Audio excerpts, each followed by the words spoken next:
The following is brought to you by the Social Suplex Podcast Network. G'day world, this is the Sniper of the Skies, Robbie Eagles, and you are listening to Keeping It Strong Style. Yo, this is Rich Latta from One Nation Radio. This is brought to you by the Social Suplex Podcast Network. We present to you the Ace of Podcasts, Keeping It Strong Style. Let's go. It's the Ace of Podcasts, Keeping It Strong Style. Covering New Japan, they ready to hold it down. Jeremy Donovan and the young boy Josh. Come and hit a job out and bury all the frauds. From the Tokyo Dome over to the G1. Social Suplex is the network where we can get it done. I'ma chill and let them have it, cause this is just an intro. Keeping it strong style, 6 stars from the get-go, boy. Yeah, from Tampa Bay to the Tokyo Dome, this is Keeping It Strong Style with your hosts, Jeremy Donovan and the young boy Joshua Smith. And thank you for listening.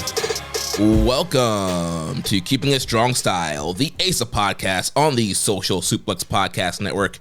Jeremy Donovan here with the young boy Josh Smith and Fraser Japan. On today's show, we'll discuss the departure of Tetsuya Naito and BUSHI, the road to Wrestling Dontaku, and cover all its news in the world of New Japan Pro Wrestling. Please support our show by subscribing and following the Social Suplex Podcast Network and Keeping a Strong Style on the podcast app of your choice, and leave a rating and review. You can also get all the network's podcasts over at socialsuplex.com. Check out our Chop Tea store, chop-tees.com/KI Strong Style, so you can get your official Keeping It Strong Style merchandise. There's free shipping on every order and 10% off your first order. That's chop-tees.com/KI Strong Style. And if you enjoy this podcast, please consider making a one-time or monthly donation by visiting socialsuplex.com/donate and click on the donate button under the Keeping It Strong Style logo. Josh, Fraser, how you guys doing? I'm doing good. It's April, Sakura time. So happy to join the famous podcast and happy to watch live the famous Jeremy Donovan entrance opening promo. I was going to time it, but I forgot. Anyway, I'm good. Yeah, we had a conversation last week, me and Fraser did, and he was like, yeah, I've timed out the exact amount of time that Jeremy goes for his, for his intro. So he's like, I know exactly, how much I need to fast forward the shit before I can like actually get into the real action. I don't know if you guys have noticed, but I changed the camera angle, and to accommodate, I pulled a Charlotte Flair on y'all boys, if you know what I'm saying. Do you know what I'm saying, Jeremy? No, I don't. I heightened my chair to make me look taller than the rest of y'all on the camera. I can do that. No, I can't. I don't know. We always joke about this, Fraser, where we're like, this chick like already like towers over the rest of the women, but every time she comes out to cut a promo, she wears like, I don't know, like the 6-inch heels. So she's like even taller, and it's like, you're already so much taller than these girls. And then she goes out of her way to make herself look gargantuan compared to them. So that's me. Well, you gotta do what you gotta do. Get yourself over, right?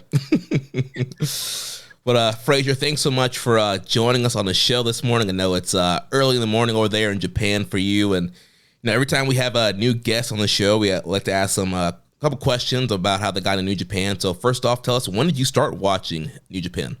Well, if I keep it simple, I'd just say basically work brought me here August 2015. So pretty much after I figured out how to buy tickets in Japanese and all that stuff, which didn't take too long with the help of other people, I've been going to a ton of shows ever since, the last 10 years. I did actually, in the 5 years before that, go to shows mainly during Best of Super Juniors, because I used to work in Singapore. I was in banking at the time. I'm not doing banking. I'm doing my own stuff now. But I used to go 2 or 3 times a year, but always at Best of Super Junior time. So back in the days, like Prince Devitt being carried out on the underboss's shoulders and stuff like that. Those were the days. Things have changed. So that's the short version of it. Nice. So that's sick. Who's your favorite New Japan wrestler, either current or past or both? Well, at risk of breaking kayfabe, I did have a quick look at what you sent over before, Jimmy. And you know what? After being here 10 years and watching shows all the time, I was like, shit, I don't really know the answer to that. But then I've decided it's El Desperado right now. My biggest issue, which sounds like a sort of a first world problem, is I go to so many shows that sometimes it's like, oh, you want something fresh, so Daiki Nakai or these, charismatic young lions. But if I think about guys who are still with the company, who have drawing power and are interesting to watch despite having seen them a ton of times, El Desperado, that would be my answer. Nice. Guess can't go wrong with that. King of Korakuen, guy's been on a hot run the last couple of years. Yeah, I would welcome the day he becomes heavy, but I don't think that's happening, as he himself has said. But, oh well, what do you do? He already is. Yeah. Fully in denial. And then last one here. What is your favorite NJPW match? And again, it could be of all time or recently, this year, recent time. Yeah, I thought about that quickly as well. I went with Shibata Okada, and I was very irresponsible, some might say, given what happened to Shibata afterwards. And of course, I'm very mindful of that. I never want to see that happen to anybody again, but purely for the time it was on and the match itself. And let's maybe ignore one or two moves that maybe might have, broke the camel's back, so to speak. I was there live at Ryogoku for that. That was for me like peak New Japan. There was no AEW, no COVID, no other stuff. Those were the days, my friends. And that for me, but like there was a big missed opportunity as well, right? Because we never really saw what Shibata may have ended up doing. He was clearly on the path to somewhere, not, dare I say, doing these 5-minute demonstration shows or whatever. But that for me, maybe it's broader than the match itself, but that would be my answer. Well, I mean, obviously that's an incredible matchup, and it's one of those biggest what ifs. Yeah, what if Shibata never got injured from that match? Would he still be in New Japan today? Would he eventually be world champion? Would he have won a G1? Like, there's so many like what ifs that could have come if he didn't get hurt from that match. Yeah, I have a portrait from I've mentioned this on the show before, but artist, part of the Social Suplex Podcast Network, Chris Things, he sent me an art print of Shibata with the bloodied face, putting Okada in the octopus hold, and like it's hyper stylized, and like it's pretty irresponsible, considering the ramifications, but it's enshrined on on my wall, so it is what it is. I kind of feel like that's almost like a delineation line for golden era New Japan fans. It's like, what do you think is the greatest match of that era? Are you an Okada Shibata apologist, or are you an Okada Omega stan? Like, it's like that one dividing factor, because it's like those are going to be your two most common answers essentially, and tells you a lot about the fan. Yeah, I just say a couple of quick things before I finish and then let you guys crack on. One, I'd also like to be irresponsible, Josh. So if you can hook me up with this buddy of yours that does stuff like that, I would definitely bite his hand off. Two, you mentioned Jeremy, the injury you got in that match. I would say he's doing fucking stupid headbutts for a long time. So again, I think, if he had his time again, I don't think he would have done any of those. And the last point I'd say is I actually had the luxury of going to all 4 of the Omega Okada matches live. Wow. And to me, it's kind of like they're all awesome, right? To be honest, all 4 plus that one plus others. And I'm a bit sort of, I'm not one of these guys that says, oh, this match is, X better star or whatever than this one. I just was grateful that, fate or whatever managed me to be able to see all these things live. So anyway, that was my answer. Well, I don't feel good about that, because we're going to be in Dallas and we're going to be seeing Okada and Omega, and I already know that it's going to be the worst version of that match that could possibly happen. And showing my ignorance, Josh, when exactly is that? Like, I'm totally not up to speed on it. It's at All In. When is that? It's July 12th in Texas. Second week of July. Jeremy, July 12th. You're way too knowledgeable in AEW. Come on, you're supposed to hate them. Well, I don't know. I'm very excited. I know it's probably will not live up to the hype of maybe some of their previous matches, but I don't know. Kenny is on a roll this year. Okada proved he can still go in December with Ospreay. So if the stars align, I think we could still at least get a great matchup between those two guys. So it should be a fun show. I hope so bad. I really do.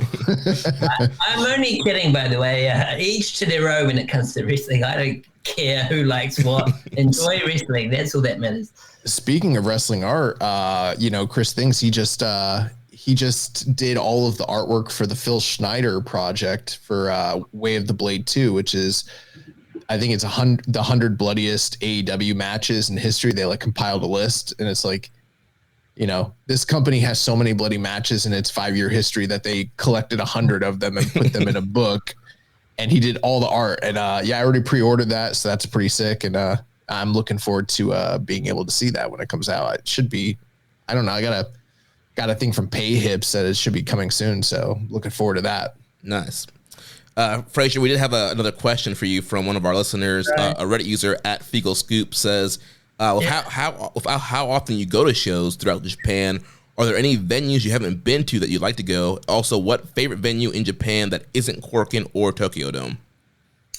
Yeah, so let me try and remember if I wrote something down on that. So first answer, how many do I go to? If I put it simply, too many. I basically go to, well, when I first got here, it's even worse. But these days, because I live in Tokyo still now, but probably in the next couple of months, I'll move for my work stuff outside of Tokyo, which will start making it harder to go to as many shows because there's a lot of big shows here, as you know. But basically, I go to, I'd say, all the big shows, irrespective of where they are in Japan, not just Tokyo. G1 time, as you probably know, like last year and about 6 years back, I went to all of them. Like, that's my favorite time of the year just because you get so many singles matches. So that's that part. When it comes to favorite venue, I put a big X through Tokyo Dome. Like, I hate Tokyo Dome. I know it's the biggest show of the year, but it's like a huge cavern. There's no atmosphere. In the 10 years I've been here, it's been never close to sold out. Like, Josh has these like Inoki era stuff knowledge that I don't know anything about. But when I see photos of it, I'm like, holy shit, I would love to see that. And I guess with Tana's retirement coming out, maybe it would be fun for once. But Korakuen is, yes, it's amazing. Outside of Tokyo, I said Edion Arena in Osaka. That, when you get a hot match there, I think that crowd's the best. I kind of come from the complete reverse perspective than you guys do. You guys, and I presume most of your audience is probably more on the American side, so you go into like Chicago and all the hot spots and stuff, and I have to pretend that I know what a Chicago atmosphere is like when I don't. But if there was such a thing, speaking slightly ignorantly, I'd say Edion Arena, Osaka. When it comes to venues I haven't been to, I think I've pretty much been to everything. This year's G1 is a bit shitty because there's a lot of construction and change going on. So there's no Edion Arena, which is my favorite place.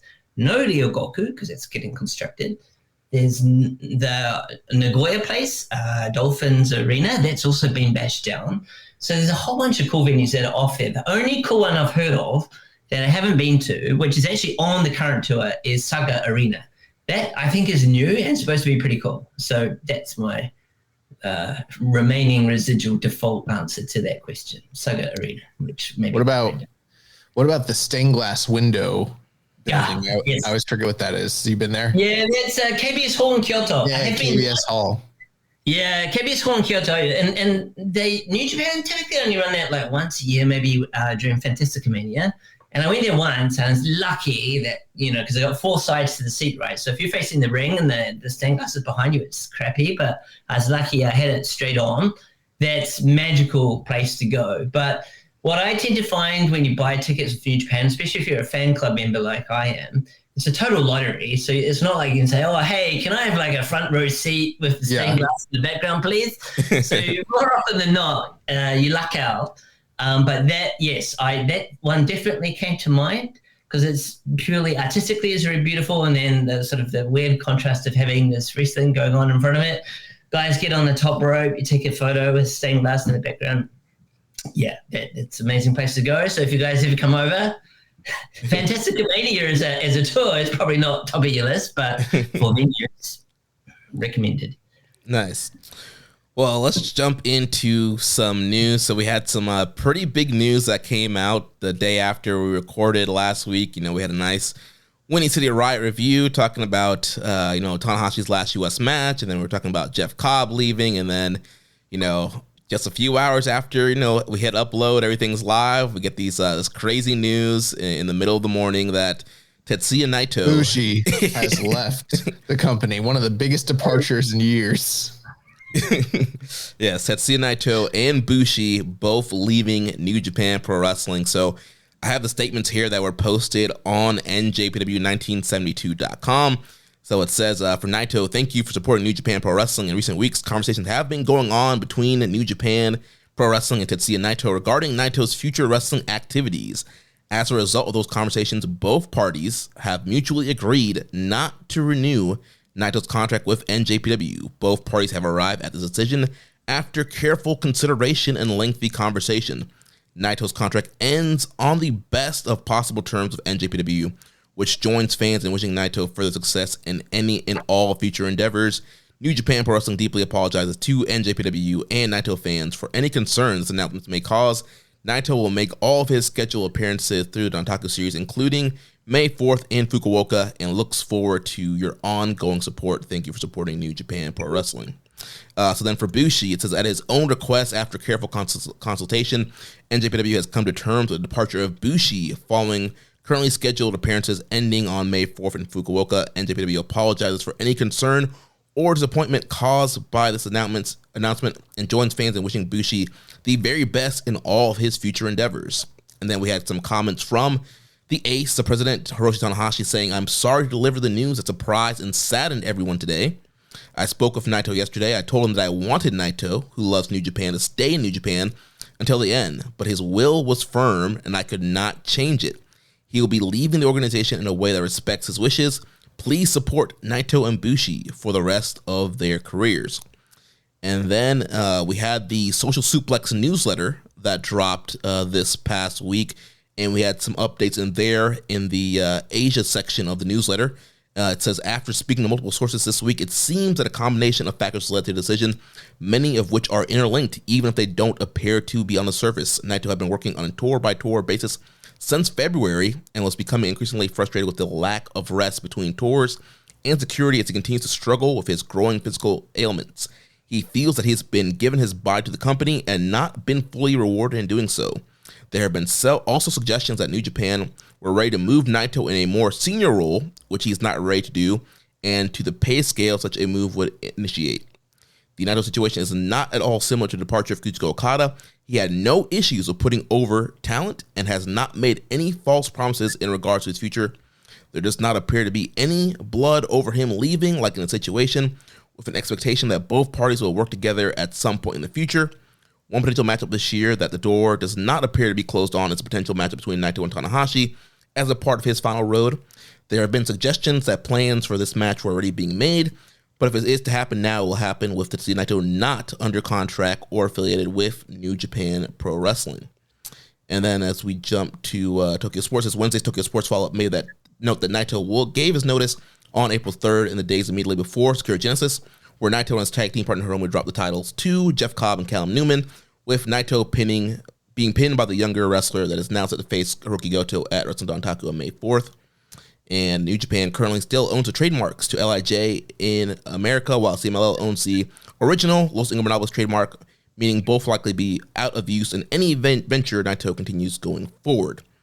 And then we had comments from Hiromu and Tokyo Sports saying, I'm staying with NJPW. I'm thinking positively about pursuing what I want to do. LIJ has always been a group of uncontrollable individuals, so I don't know what's next, but I'm planning to put some of my ideas into action. So a lot of stuff there. Guys, what's your thoughts on this news of Naito and BUSHI leaving? Josh, go ahead. Thank you. Usually we kick it to the guest first, but since Fraser's going to prefer me, then I'll kick us off. I think it's interesting. Last week when we were on the show, there was a lot of speculation about why did they put the titles on Jeff Cobb and Callum Newman if hypothetically they already knew that Jeff Cobb was leaving the company. And lo and behold, in the background, there was kind of this undercurrent of a contract negotiation that was also brewing that played a role into that decision that none of us were necessarily privy to. I think we maybe should have read the tea leaves and kind of even potentially speculated that something like that could have been a contributing factor. And I think we dropped the ball on that one a little bit.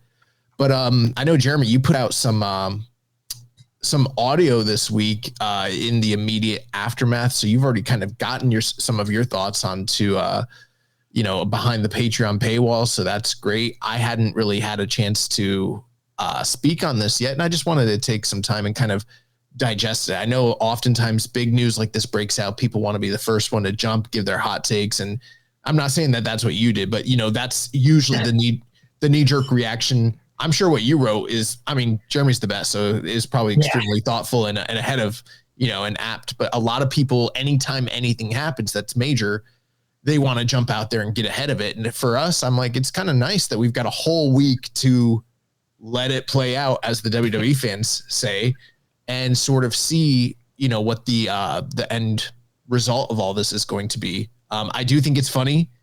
Bushi pulled a Brock Lesnar here. He said, if he's gone, I'm gone. Naito's gone. There's no reason. If I'm not going to be taking pinfalls for Naito, there's no reason. I got chicken money waiting for me. Like, I'm good.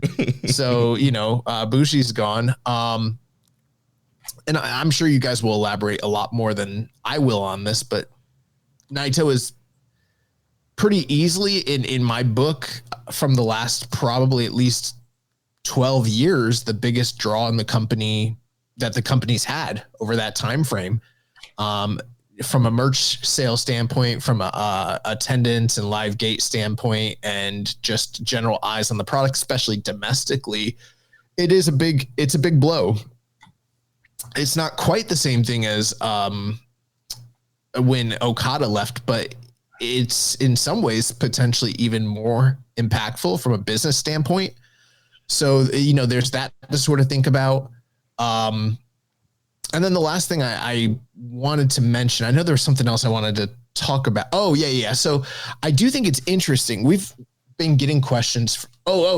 Okay. I have two things I want to say. One thing, I've had people jumping into my DMs, and there's probably a few people listening. They think that it's just them, but it's not. I've had like multiple people over the past few weeks jumping into my DMs based on comments that I've made on this show and in our Discord, assuming that I know that there is something going on with Naito behind the scenes.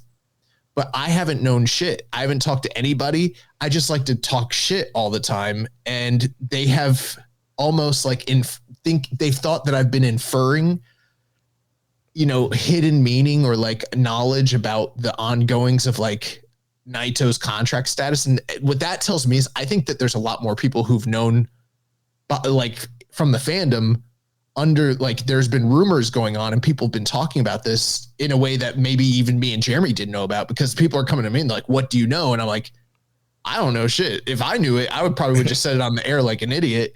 You guys would have heard me say it. But and it's funny. It's been like week after week. We're done with LIJ. Get Naito and Tanahashi out of here. Like, you've made a lot of comments about Naito leaving. But it's because he's on his last leg from a health standpoint, and it's been painful to watch him wrestle. But I didn't actually think he was leaving. So we've been getting those comments. And then the last thing before I kick it to you guys is, for many years now, we've had people asking us questions. When do you think XYZ wrestlers can become a dad? When do you think this person's when's the transition going to happen? And there's been this belief from like the fan base that at some point in the near future that a lot of these stars would transition to a more supportive role. And I've said this for many years now, and I believe it's finally come to pass, that these guys are never going to become dads. And it's played out true. Like, Ibushi's gone, Tanahashi's leaving, Naito's gone, Okada's gone. And in the past, if you track the history of New Japan, the top stars who are actual stars, who drew money, who were big deals, they just leave. They don't transition. Only the third generation did that. And that's because they were on top at a time frame when the company was at its lowest. And then they caught the wave, the trajectory of when the company came back from a business standpoint. They were able to transition into a healthy role and kind of keep supporting and become dads.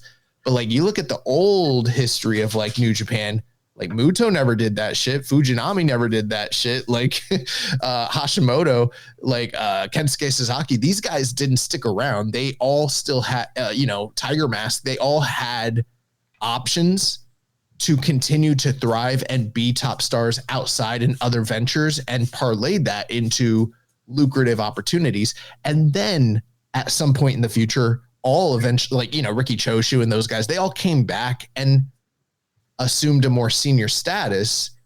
That's what I think we're going to see here with Naito. I think Naito he's got the world in front of him right now from a opportunity standpoint. I know a lot of people only see it from the spectrum of like, well, is he going to AEW or WWE? Because that's all he can do. And it's like, well, no, he was either going to get cycled down here or he can open things up creatively. And he's got Noah, he's got All Japan, he's got Big Japan, he's got GLEAT, he's got all of the Japanese indies and territories. He can do produce shows. He's got tons of first-time matches that he's never done before. He can freelance and do it at his own pace and work big matches. And he can still come back to New Japan and work dome shows and work on top and avoid the G1 and the rigors of their house show tour. Plus, he can go to the UK. Plus, he can go to the US and work indie dates and work WrestleMania weekends and do Joey Janela spring break and, maybe even pop up in AEW and work a date or two here or there. Like, the world is kind of his oyster as long as his knees hold together and as long as he doesn't lose his eyesight. Like, Naito's going to be fine. It's New Japan that I'm worried about in this, in this situation. What are your guys' thoughts? Go ahead, Frazier. Well, I'd say one thing that I think it's a slightly different take on Josh, but the same outcome, which is this week in between point. I think the key thing that's happened since the news came out and when we're recording is the Korakuen show happened, right? And that was the first Vibe Jet. And that was a very strange maybe the wrong word, maybe unique show for so many reasons. One, it was a road to show, which is normally boring, but you had one other big story that I'm sure you'll get to later. Plus, you had the first appearance since the news broke of Naito and Bushi leaving, which happened to be their last appearance ever under this contractual structure with New Japan. It started at 11:30 in the morning because Rise had booked Korakuen at night. So this is why I'm doing a podcast first thing in the morning. That's kind of weird as well. But that was I was fascinated. I didn't have a ticket for that show originally. And then when the news came out, bang, everyone went straight to the ticket sites and bought them as quickly as possible. And standing room only, people there queuing from 10 a.m. in the morning. But I think there's quite a few things I'd say. I'll try to run through them very quickly.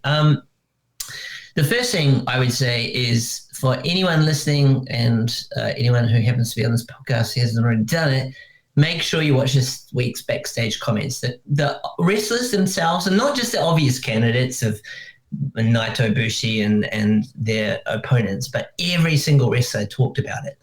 And I think Naito's a bit of a different cat. I mean, I don't pretend to know where he's going or what he's doing or whatever, but he always said to that dad point, he was always very vocal, said, I'm never going to do that. When it's time to go, it's time to go. And to be frank, I was there live, and I'm never one to climb on people not being at top of their game, and he's 42 and he's been wrestling like it seems every day for the last however many years or whatever. But when you're live, you can really pick up on stuff. And on TV, like when he squared off against Taichi at the end of that match, you could kind of see maybe why on both sides of the fence. Maybe it was time to have a break, right? If I put it nicely. And I could see him when he went for that tornado DDT against Taichi. I was on the north side, which is behind the ring. So the hard camera was kind of looking into. So he was looking straight towards me. You could say, well, not straight towards me, but in my direction. And he was only a meter or two away from the top rope to go and do his tornado DDT. I see him like squinting, like, where the hell is the rope kind of thing? I thought, man, there's a word in Japanese, it's called karoshi, which is to work yourself to death. If that was ever going to happen in wrestling, well, it probably has, but if it was ever to happen again, Naito would be a prime candidate for that. So I think his situation is a little bit different. Fan-wise, it's going to have a massive impact. I talked to a couple of, because I'm sure US is probably the same, but in Japan, a lot of J fans, they have their favorite. and they're a live gate company at the end of the day. So they crucially depend on that merch sales, and bang, bang, Naito's kind of top of the pile for both of those, right? And I spoke to two fans after the show who were Naito fans. One of them was a lady who was going to go to every G1 show bar 2. And when that news came out, she's going to like 7 or something. And people might just say, oh, that's no big deal. 7 G1 shows is not a bad outcome, which I agree with. But, it's just a simple example. I spoke to another guy who's been to 5 complete tours of the G1. He's not going this year. Instead, what he did was he bought every ticket for every Road to show and Dontaku itself instead, to make sure he sees every single last performance of Naito. So I kind of think, like, I agree with Josh's point. You've got to be a bit worried about New Japan. Back to backstage comments, a lot of the senior wrestlers, like the dads, as we say, who've kind of seen everything over the last 30 years, a lot of them sort of say, well, we're really disappointed with this outcome. I mean, if you're struggling for time, I'd recommend 3 interviews outside the obvious. One is Taichi, one is Honma, and one is Nagata. Those 3 are definitely worth watching. And all of them, they sort of say, well, it's not ideal, Naito maybe, and the office couldn't agree. And I mean, you don't really need to do the maths to figure out what they're arguing about. So that was quite telling. And then Bushi is an interesting one. He kind of gets a bit lost, as Josh's joke sort of shows that, with Naito going, everyone forgets about Bushi. I think, because I listened to the English commentary when I got home out of curiosity about it, and he was announced for the Best of Super Juniors, right, 11 days beforehand. Yep. And the way Charlton was talking was as if maybe, Naito hadn't agreed to anything yet, perhaps not Bushi had. I don't know. I don't pretend to know anything, but that was the gist of it. And there was and generally speaking, Japanese don't complain publicly. It's all part of their manner system. But there were a few Japanese on Twitter, and that's where I go for a lot of my sort of how do fans feel about stuff. And a couple came out and said, this is very unprofessional of Bushi. He's contractually agreed to Best of Super Juniors. I bought tickets on this basis. He's not injured. There's no reason he can't perform in these things. What's going on? So that's been a slight dynamic as well. But then in typical Japanese fashion, anybody who speaks out gets hammered down. How dare you criticize one of our beloved wrestlers? So I think, it's fascinating. But the one thing to finish with is I'd say Korakuen, for me, and I could be totally wrong, in the future we'll see, marks not the new era, but it is the era now, right? Naito's gone. There's no more discussion about, when is the time for X and Y. You've got your answer by default, if you like, which, who knows, might be a good thing. But highly recommend Nagata, Honma, Taichi. Make sure you listen to those backstage comments. Yeah, and I know, Josh, you were joking with the whole, the Brock Lesnar bit with Bushi, but I mean, that does seem that's like what happened, and it's very different in the statements like we're seeing here. There seems to be there was a lot of back and forth with Naito in the office on kind of what it was, kind of tour by tour kind of basis, where Bushi, he was locked in, set for the tournament, and then he essentially quit, whereas Naito is just not signing a new contract. His contract was already up and he's working tour by tour. So definitely I can see why their fans could be upset about that, and maybe the office, might not be so happy in the way Bushi left, but it does seem like there's they're not completely upset about the way Naito has left, with just kind of working tour by tour. And I think it's, again, like you mentioned, Josh, maybe something we probably should have seen coming. We've been seeing stories year after year, especially after COVID, of top stars like Naito taking pay cuts to help the company out. And then even last month, or actually beginning of this month, on April Fool's Day, there was a Tokyo Sports article that came out with their headline of, Naito in danger of leaving New Japan. And all of us, all the, American podcasters, we kind of laugh at that. A, it was April Fool's Day. B, it's Naito talking to Tokyo Sports. It's like, oh, it's Naito. He's doing his thing. He's, messing with the media like he always does. So, I totally just wrote that off, didn't think anything about it. And then when I wake up, in the middle of the morning, take my dog out, and I see this news, I couldn't believe it. It's as shocking as Okada leaving. Go ahead. I will say I was not on the episode where the speculation occurred. That was the week where I was out sick and you had MJ on. And I was listening and I was like, there was a part of me when I was listening to you guys, I'm like, they're probably right, but I had heard that he definitely did not have a contract. And I was like, fuck, I wish I was on this week's episode so I could throw that in there, because what if? Because it is 2025 and a lot of crazy departures have happened the past few years. You just never know. And you know, it never really came back up. And then here we are a few weeks later, and it's like, but I always thought that there would be a resolution. You know what I mean? Mm-hmm. I did think that something somewhere would be worked out to where they would work to keep Naito, just knowing how important he is to. I actually feel like for Naito, it's a good thing. We've been talking about how like he needs time off. He needs to take a break. He needs to take care of his health. Things are falling apart at the seams for him physically, but you know, the company, thankfully for them in this like first or, you know, second quarter of the year, they've caught on to the Goto train, and like the Goto numbers have been just beyond belief. Like I don't think anyone really expected for them to be performing the way that they're doing under his tenure, with a lot of it being directly attributed to his role as champion and the bumps and the boosts that they've seen coming out of that. But now then you turn around and you take away Naito, who's, you know, for year in and year out, pretty much been their primary draw, especially in the wake of, you know, Jay White left, Okada left, Will Ospreay left, you know, before that, Kenny Omega, Ibushi, Nakamura, you know, it's been one, AJ Styles, it's been like one after another. Big stars have been leaving. And he's been like, aside from, you know, Tanahashi, who's also leaving at the end of this year, the one constant and the one big, you know, merchandise mover, the one big draw that they can always count on. And now he's gone. And I don't know, who knows? Like maybe if it is just a money issue, maybe something changes and this could be a temporary measure. And who's to say he doesn't re-sign with the company? But we've always had these concerns about his health when it comes to his knees and it comes to the health of his eyes. So who knows? Yeah. Can I, Jeremy, if you don't mind, I just say a couple of final comments on it. Yeah, from my perspective. Go ahead. One, and Josh has kind of touched on this, purely as a human being, I think it's time for Naito to have a rest.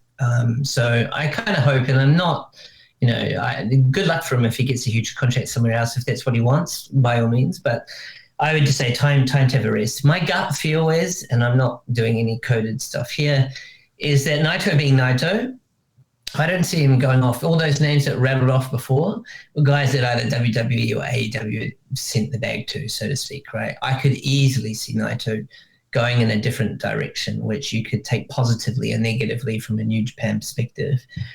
The third thing I'd say is I left off one amusing backstage comment you definitely have to watch, which is Hiromu talking to Okamoto, who's a Tokyo sports guy who Naito always messes around with. There's a very good segment there. The last thing I'd say, just on live tickets, which ultimately drive the revenue of the company and therefore what they can pay their wrestlers. People like to be positive and kind of say there's a bit of a bump and a boost, but in reality, pretty much since COVID, it's been, you can spin it slightly differently, but give or take, it hasn't moved massively around, right? We're off the worst of it, but by no means are we in fantasy land. So we're kind of going sideways before this news came out. And I know from speaking to fans directly, he will have an impact on losing, but you know, change breeds opportunity, blah, blah, blah. But I think it's going to be a very fascinating time for New Japan, as was the Korakuen show itself. You got to be careful there, Fraser, when you talk about New Japan not having recovered after the pandemic, because I made this exact point on Twitter. Yeah. You know, I think it was even a year or two ago, and people were like, what is he talking about? They're like, they're doing numbers. And I'm like, they're not. They have never recovered. Dude, I've been to like live shows for the last 10 years, like pretty much every single live show. I don't give a shit what's on the internet for whatever numbers they are. I can remember how crowded venues were versus what they are today. And in both a good and a bad way, the fans I see at big shows, and Korakuen Road 2, ironically, was a big show for two reasons, one of which we're talking about now. The problem is, it's a good thing and a bad thing. You've got some very loyal fans who pretty much go to all shows, and I'm loosely one of them. but there's also a bad thing because there's not many fresh faces that you tend to see, and that's the real issue. Like, who have New Japan got now? And maybe now it's not the right question, but who have they got that's going to bring in that person that they haven't seen before? And I'm sure you'll touch on it later, but maybe Tana's retirement show next year might be the window to flash some, new faces around. Who knows? But that's their biggest challenge, I think, right now. Yeah. And before we get to the question, I'll just say I do think, like you mentioned, I do think this is going to be overall a good thing for the health of Naito. And I do find it interesting because, from our perspective, at least from my perspective, it kind of seemed like, maybe this guy wanted to keep this schedule up and not realize his body was breaking down. But when you start reading like some of the reports that we had in our newsletter this week and other reports, it does seem like he kind of knows, my body is breaking down. I'm doing all these tours. I'm doing all these multi-mans. I'm doing, all these big matches. I'm doing G1s, and the pay's going down and my body's breaking down. And so it does seem like he kind of knows about the stats of his health. And that's why I think that what's coming up next for him is going to be more of a, like you mentioned, Josh, a big match kind of deal. Like, he does a one-off, maybe he'll face off against Ozawa and Noah, and then go face, Marufuji, or go face Kiyomiya, or, all these guys that he's never really faced before. Kento Miyahara, go over to All Japan. Like, there's all these big matches for him and all these other smaller promotions where he can probably get a really great one-off payday to do one big match and then not have to do, come back the next day and do a 10-man tag. He can wait, maybe have some time in between these big matches. I think that is the reality of it. I see what you're saying, Fraser, when you say that it could be a situation where when he says, I'm done. How many wrestlers that actually say, when I'm done, stay done? Like, they never do. I think that the allure of the ring, unless it's a situation like a Stone Cold where like, you're going to die, unless they tell him he's going to die, I think he's just going to keep wrestling, because that's what all wrestlers do. I could be wrong, but I've watched wrestling for too many years to ever believe any wrestler who ever says that they're going to totally stay done. Ric Flair wrestled a couple years ago. Like, I think this guy's going to do produce shows. I think he's going to work big matches, and I think he's going to work Tokyo Domes. That's just me personally, especially with, and maybe I'm wrong, but you know what? New Japan is counting on it, because look at how delicately and specifically worded their announcement of his departure was. The words that they used in the Jeff Cobb and the Bushi one was that they said like that I forget what the exact verbiage was, but it was something along the lines of like, they are no longer with us, or they've departed, or they've like chosen to leave. But with this one, it's like, we were unable to come to terms, but we are separating on the best terms possible. Like, they want this man to work a fucking Tokyo Dome. If I can just say one thing, apologies, it probably wasn't clear enough. When I said what Naito was referring to in the past, it was always about going to dad status. I'm not saying he's not going to wrestle, but I meant that he wasn't going to join Kojima and Tenzan and company and sort of be in that place. That's what I meant. And then secondly, just last point I would just make, talking to Naito's popularity, another tangible point, which I think most of your listeners will already know, is that Dontaku tickets were selling relatively slowly up until the announcement on the 3rd and the 4th of May, which is Golden Week, which is like the kind of almost like the Christmas in Japan. Like, Japan has a lot of public holidays, but they all tend to be just one day at a time. And then this truly Golden Week comes along, which everybody has a lot of time off on, which ironically is not always the best time to travel, because Japanese companies are super strict, and that's the only time you can really travel. So typically I don't go to Dontaku, but as soon as I heard the news, and when I said typically, I've never been to Dontaku actually, but when I heard the news, I was like, straight on the website, bang, buy tickets May 3, May 4. And I think May 4 had gone from about, I don't know, half, 2/3 full for a big show. It's quite a decent sized building for Fukuoka, to being sold out the very next day because of Naito. I haven't checked where May 3 is, but again, it just shows what a draw he is. So those are my final 2 cents on that. All right. Well, we have lots of questions here that will also kind of expand our conversation on this whole news story here. So first from Reddit user Grass Puzzleheaded 932, what do you think will happen now with LIJ, with Shingo, Tsuji, and Hiromu all being good leader choices? Well, let me just start by saying I don't know. Okay. Well, are you done? Or what? No, we had to troll someone. Was in a comment section. They're like, the guy on the B mic, he always answers the question saying, "I don't know. What's the point of even doing the show if you don't know?" It's like, I don't know, bro. Like, stop asking me questions. Let me do my show. Yeah, no, but it's pretty simple to me. I'm pretty sure. Now I could be wrong here, but I'm pretty sure LIJ goes away unless there's just too much sweet money in the merch, like Bullet Club, and they want to turn it into a zombie a zombie faction that's like just, you know, half dead, just like Chaos, just like Bullet Club, just like United Empire. Like we've had all these fans for all these years been like, they need to shake things up, they need to turn stuff over, and it's like now they really need to, because all of these things are dead. They were all supposed to be like carrier pigeons to, you know, give us the top stars, and the top stars that represented these groups are gone. It's kind of time to build around new guys, but also build new brands around those other guys. But you know, knowing New Japan, they're probably going to try and keep LIJ alive just because it's such an established brand. But if I was them, I would kill it. Oh, you go, Jeremy. No, you go, Fraser. All right. Well, I'm not a big fan of Don't Know, so I'm always randomly happily put my view out there and happily proven wrong like 24 hours later.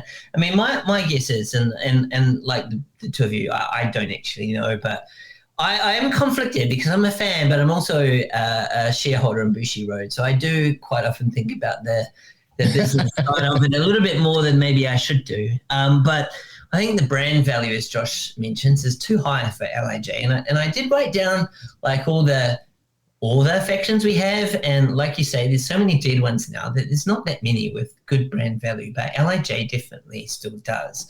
Yes, a lot of that is all being established and continues to be supported by Naito, but don't forget the LIJ is a faction that's had probably about four, let's say, of the sort of top talent dudes in the company, right? Not just Naito, you've got Takagi in there, you've got Hiromu in there, you've got Yota Tsuji as the next big thing, or one of the next big things in there. So I expect it to continue, but I may be speaking more from a business perspective, so I could well be wrong. And we all know with people like Hiromu and that, they're very creative, so who knows? They may come out and do something, but if I was the office, I'd be saying they sell merch, keep going. The second point, which I think is a little bit of Japanese culture in here, if they do keep going, question is, who is leader? Well, I think we got a clue on the weekend. Was it the weekend? Yeah, it was the weekend, on Saturday morning show. So two things happened, right? And Japanese culture is very hierarchy based, and everything by default is based on age, but then after that, it's all about order. So in that multi-man match, who came out last? Tsuji. It wasn't Naito, it was Tsuji. Takagi was last. Who joined the whole fist bump thing last? Again, Tsuji. So that might seem like something quite sort of random to highlight, but in Japanese culture, that has some meaning, absolutely. So to the extent they do keep LIJ going, and to the extent the same individuals who are there still are there, which may well not happen, as Josh mentions, I don't know, but if they do, I would say Tsuji would be the new leader, which would fit in with their whole, you know, focus on younger talent angle that they're going for. Yeah, I think in the short term, I can definitely see them keeping the brand going as long as possible. Because I still think, obviously, with Naito being gone, obviously there's going to be a little bit of the brand's probably going to get hurt by that. But I think Hiromu is still very popular enough, and Shingo, to kind of keep the brand of LIJ going and to sell merch. And so I think, yeah, you know, why not try and get all the juice you can out of the brand and continue to push those guys and use it as a vehicle to get Yota Tsuji over. So if you do want Tsuji to be the guy to kind of be the leader and take that over and kind of be the new face of that brand, I think that could work.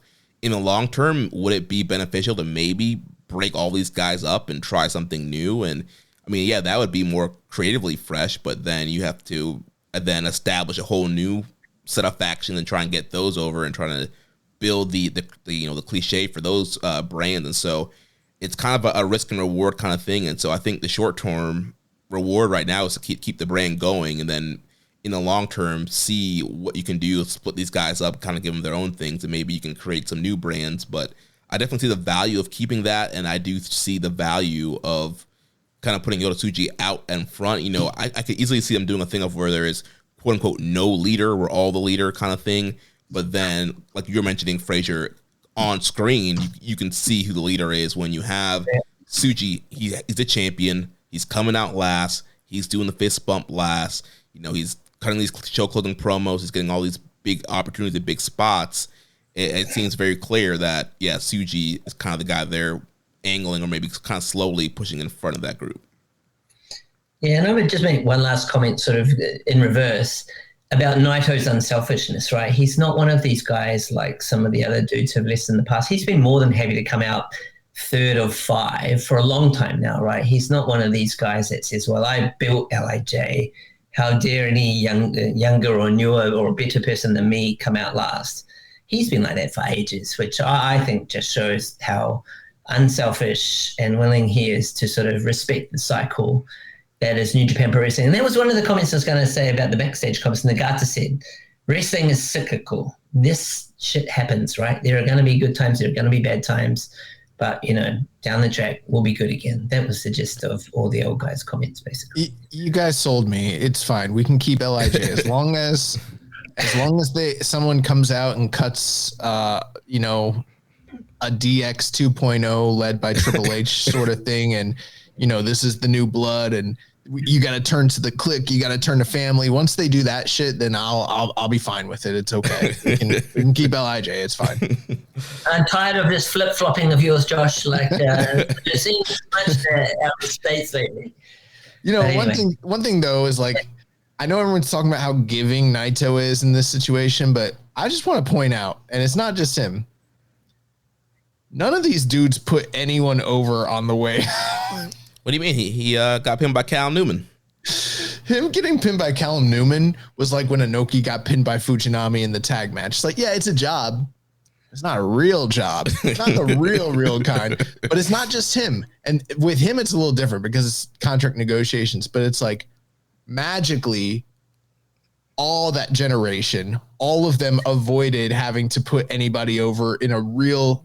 The only one I can really think of is like what Ospreay putting over Finley.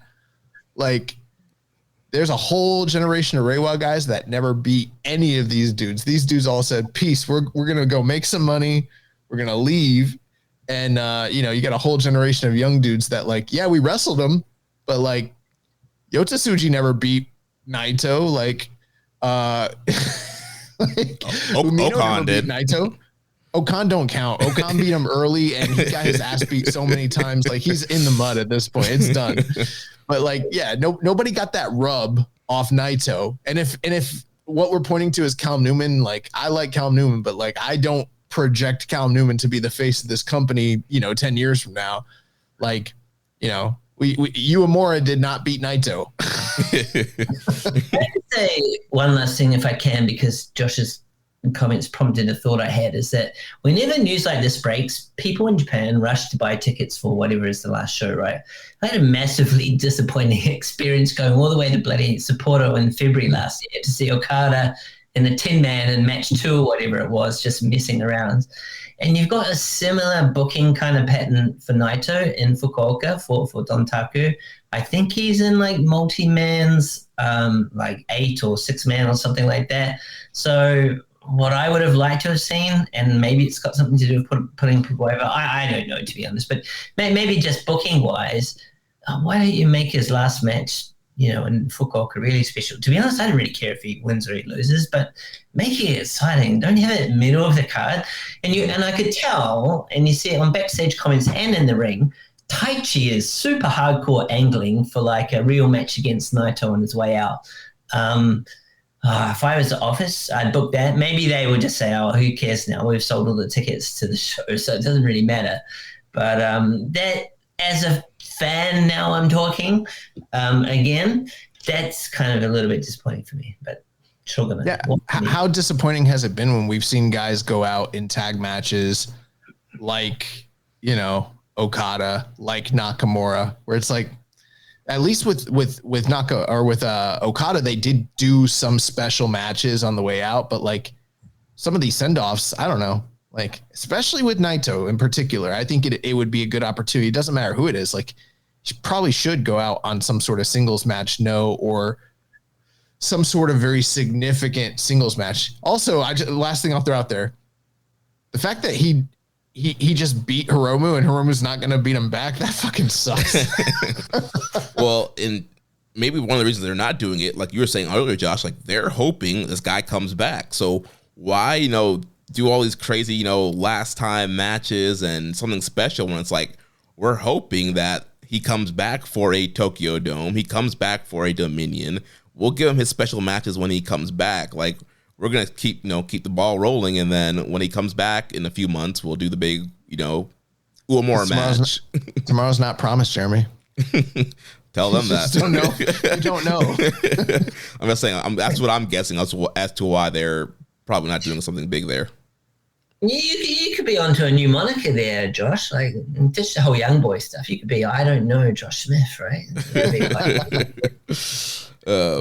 Next question we kind of already touched on. Jumping to a question from Let Little 727. More of a statement than a question. What the hell is going on with New Japan? I will say this. All right. And we've kind of asked around, and I haven't heard anything definitive. But with all of these departures, right? And this is probably a good time to maybe talk about this aspect. There's a lot of things that have played against New Japan over the past, 5 years or so. And like, it's the rise of AEW, the pandemic itself, and the global economy. The crash of the yen and everything like that. These are three things that have really worked against their business, and they've never been able to completely recover from it. And even if there have been some boosts over the past year, there was a lot of talk about the slump that they went through during the time frame that Zach was champion, and they were sort of hoping that there would be a big boost come Wrestle Kingdom time, because that usually is like the anchor for a lot of their business. And there's a lot of talk of disappointment, both with the AEW partnership as well as the numbers that they did. And I think some of that blowback, within the locker room did go to Zach and did go to Umino and to management and the booking and everything like that. And now, there has been some positives with the fact that Goto's on top, but the news is out there that very little or very few of these wrestlers are under contract, which, in the past, that's not entirely uncommon with New Japan. There's often times where, January comes around and people are, angling to the media, especially in the West, and they're letting them know that they don't have contracts, and they're kind of shopping around, see what kind of deals they can get, what doors they can open to talk with, and stuff like that. So that's not uncommon. But now, like, we're seeing a lot of the Western wrestlers work freelance stuff across the board, and we're finding out that some of the bigger stars that you would normally anticipate having contracts have not re-signed, and part of that is because, my understanding is a lot of the wrestlers out there didn't get pay bumps again, that there was no pay raises, and that's probably because of the current state of the economy and the current state of where their business is. And you kind of see what's going on with the global markets and, in reaction to everything that's going on with the trade wars and with the tariffs with Trump and everything like that. And it's a very precarious time, business wise. And with all that being said, we just saw WWE purchase AAA, which is like, what the fuck? Why did they do that? Did they do any due diligence whatsoever? And I'm pretty sure that they're just going to do that to, turn it into NXT. But I do have concerns. I saw the comments that Kevin Kelly threw out there about New Japan being at risk of being purchased by WWE. And I think there's a myriad of reasons why that would never happen, just because historically Western companies that have tried to acquire Japanese companies. They don't understand the kind of like laws that go into place with trying to operate a Japanese company in that manner. And there's a lot of other kind of like safety guards against New Japan really being at risk for that, especially with like the stake that TV Asahi holds with them. The fact that TV Asahi like owns the entire library, which is like, why would you buy the brand without the library? But we know that these two companies have talked in the past. We know that WWE has tried to purchase several other companies in Japan that they've been turned down for, including Stardom, including Noah, and you know, different offers that they've made. And I'm not saying that is going to happen. I think Kevin is probably just like, I don't know, trying to gain relevancy. But I do worry about the fact that this company isn't signing new talent and they're not offering contracts to those individuals that you normally would think they would, when, you know, historically that can, and it could just be a state of the current state of things of business, you know, where their business is and what they need to do just for their day-to-day operations. But historically, when companies are offsetting their long-term obligations and they're not committing themselves financially long-term, that can be a key indicator that they are prepping for an acquisition of some sorts.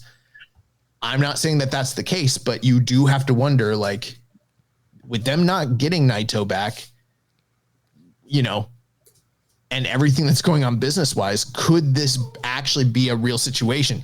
Even if it wasn't to a conglomerate like, say, WWE, we've seen this company sell multiple times in its history. And not just them, but like other companies like All Japan, Noah. We've seen those companies get sold off as well. So it's not entirely uncommon in the pro resu space. Sometimes when business is not where it needs to be, a buyer can come along, and if the price is right, they can acquire that company. And I am personally, now I don't want to like throw too much chum in the water and like cause panic, but just me personally kind of knowing like what companies do when they're prepping for a buyer, like I'm looking at what they're doing and I'm like, fuck, they didn't get Naito and they're not signing people. That's scary. Yeah. And I did have it here for us to talk about too, with WWE acquiring AAA, just kind of based off of the potential possibility of WWE's global expansion. Could they be looking to, you know, elsewhere? We know that several years ago, Triple H came out with the whole, you know, global map, and there was, you know, supposed to be a bunch of territories, NXT Mexico and NXT UK and NXT Japan, all the stuff that they want to do. And so, yeah, we did see this past weekend that WWE is acquiring AAA, and this is being done through Philippe, which is a Mexican investment company with the goal to enhance sports and entertainment properties. And they say, we look forward to partnering with WWE and TKO on this venture to secure the future of AAA for fans to help take this business to the next level, said the Philippe co-founder and co-CEO Hugo Lopez Velarde. So clearly, you know, they worked with a Mexican investment company, and so who's to say that they couldn't find some Japanese investment company? I know obviously the business practices are probably a little bit different, and there's kind of more of a culture and business practice in Japan. But I do think that the possibility of them trying to continue to get in Japan, they're not going to stop. And I know there was the whole Instagram picture of The Rock wearing, you know, the Lion Mark t-shirt. And some people are saying that was because of Cobb. Some people just say, you know, he just was wearing a cool shirt and just playing around. But, you know, if you want to... I didn't hear it because I've been so busy. I didn't listen. But I guess I heard that JCast speculated that The Rock could be Tanahashi's final opponent for the Dome, which like kind of seems far-fetched, but also I know Muto was trying to sign him for his last match for his retirement before it became Naito, and you've seen them bring over like AJ Styles and Nakamura, so who knows? JCast is usually right, or at least accurate in their reporting, so I don't know, but that would seem crazy to me if that was the case. Yeah, that'd be nuts. Yeah, there's a myriad ways I could go on this, but let me just start with the Rubik's Cube one. Because my background was as CFO of a bank, right? So I try and just compartmentalize things and try and think, is there any logical framework you can use to some random Instagram post from The Rock. Probably not as a true answer, but if I was to try, I'd say in theory, there's 3 different reasons he could have done that. One, which seems highly unlikely, was that he was trolling and just sort of muddying the waters for fun. I think The Rock is far too busy and wealthy to be wasting his time doing that. So I take that off the list. Number 2, I will controversially label the Kevin Kelly theory that New Japan is going to get sold. What I would say to that is that don't forget, The Rock is a board director of TKO, a New York Stock Exchange listed company. And remember, when we're talking New Japan is a subsidiary of Bushi Road, which is a Tokyo Stock Exchange listed company, and it's only about 15 to 20% of Bushi Road, to be honest. Like, what really flicks the reality of Bushi Road around is more the success or otherwise of its trading card part, which is the dominant part of its business. I think somebody coming out on Instagram and putting out a video, like playing around with the Rubik's Cube, if that was some allusion to a possible takeover, I know insider trading's kind of in the news these days, but you would be pretty fucking stupid to go and do that if that's really what you intend to do. I'm not saying it won't happen, but this is just... I was going to say over there, that might matter. Over here these days, it does not seem... Yeah, it's a cool thing to do these days, right? In the US, at least. In Japan, we do have regulators here, and I've dealt with them directly before.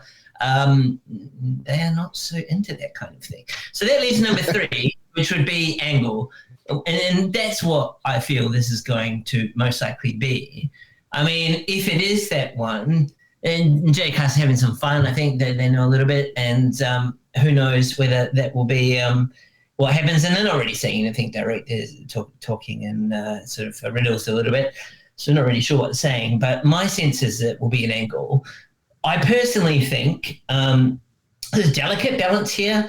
As a fan, I would prefer that they officially announce it themselves. It would be somewhat of a shame. Like, you know, if you're thinking that if The Rock's going to get involved in something, there's only really one huge thing coming up that he would naturally fit to, right? Which is Tana's retirement thing. But would he wrestle? Would he be sort of, pulling the strings? I mean, I think he's trying to get his soul.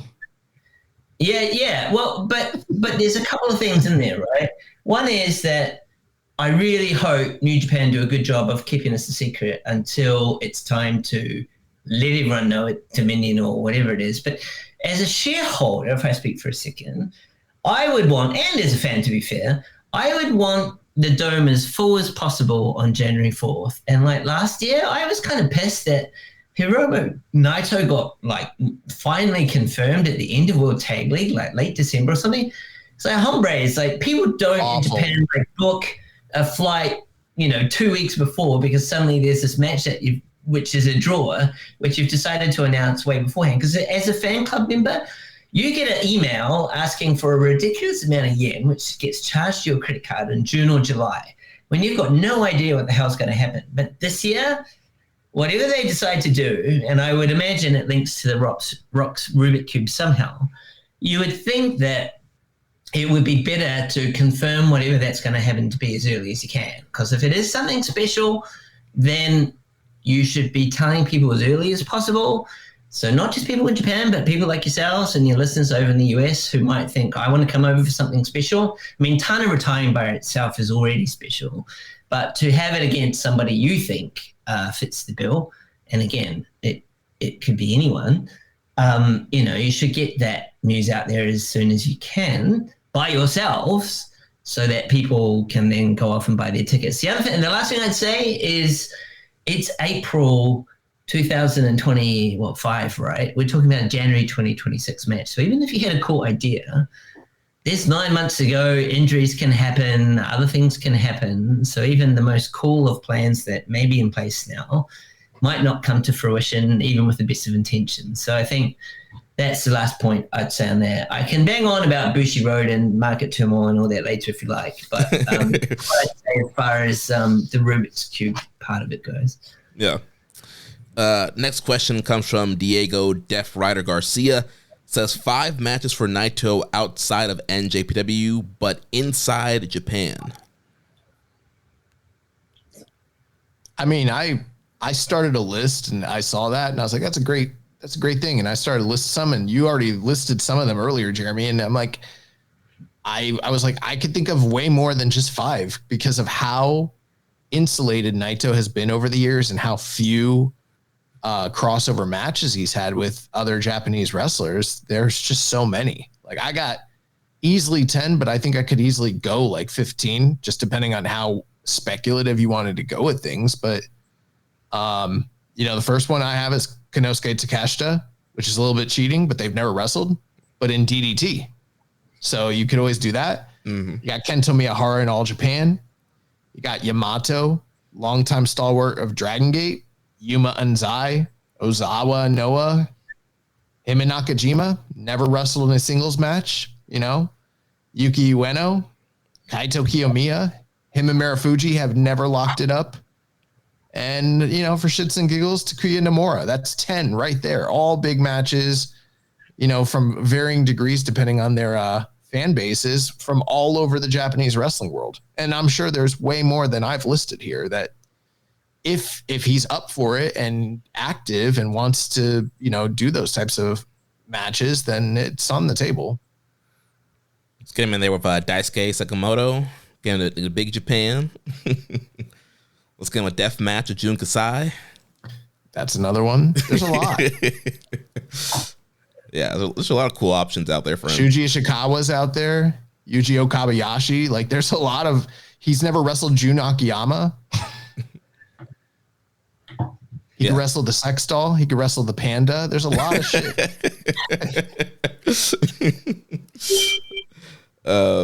Next question from Doc says, with Naito gone, who can really step in to fill that post of biggest draw in the company? I really feel this is a power play that will backfire on New Japan.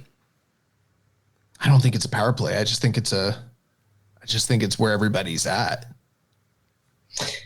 Yeah, I might say 2 things here, and this may be where I'll talk about the market stuff just for a little bit.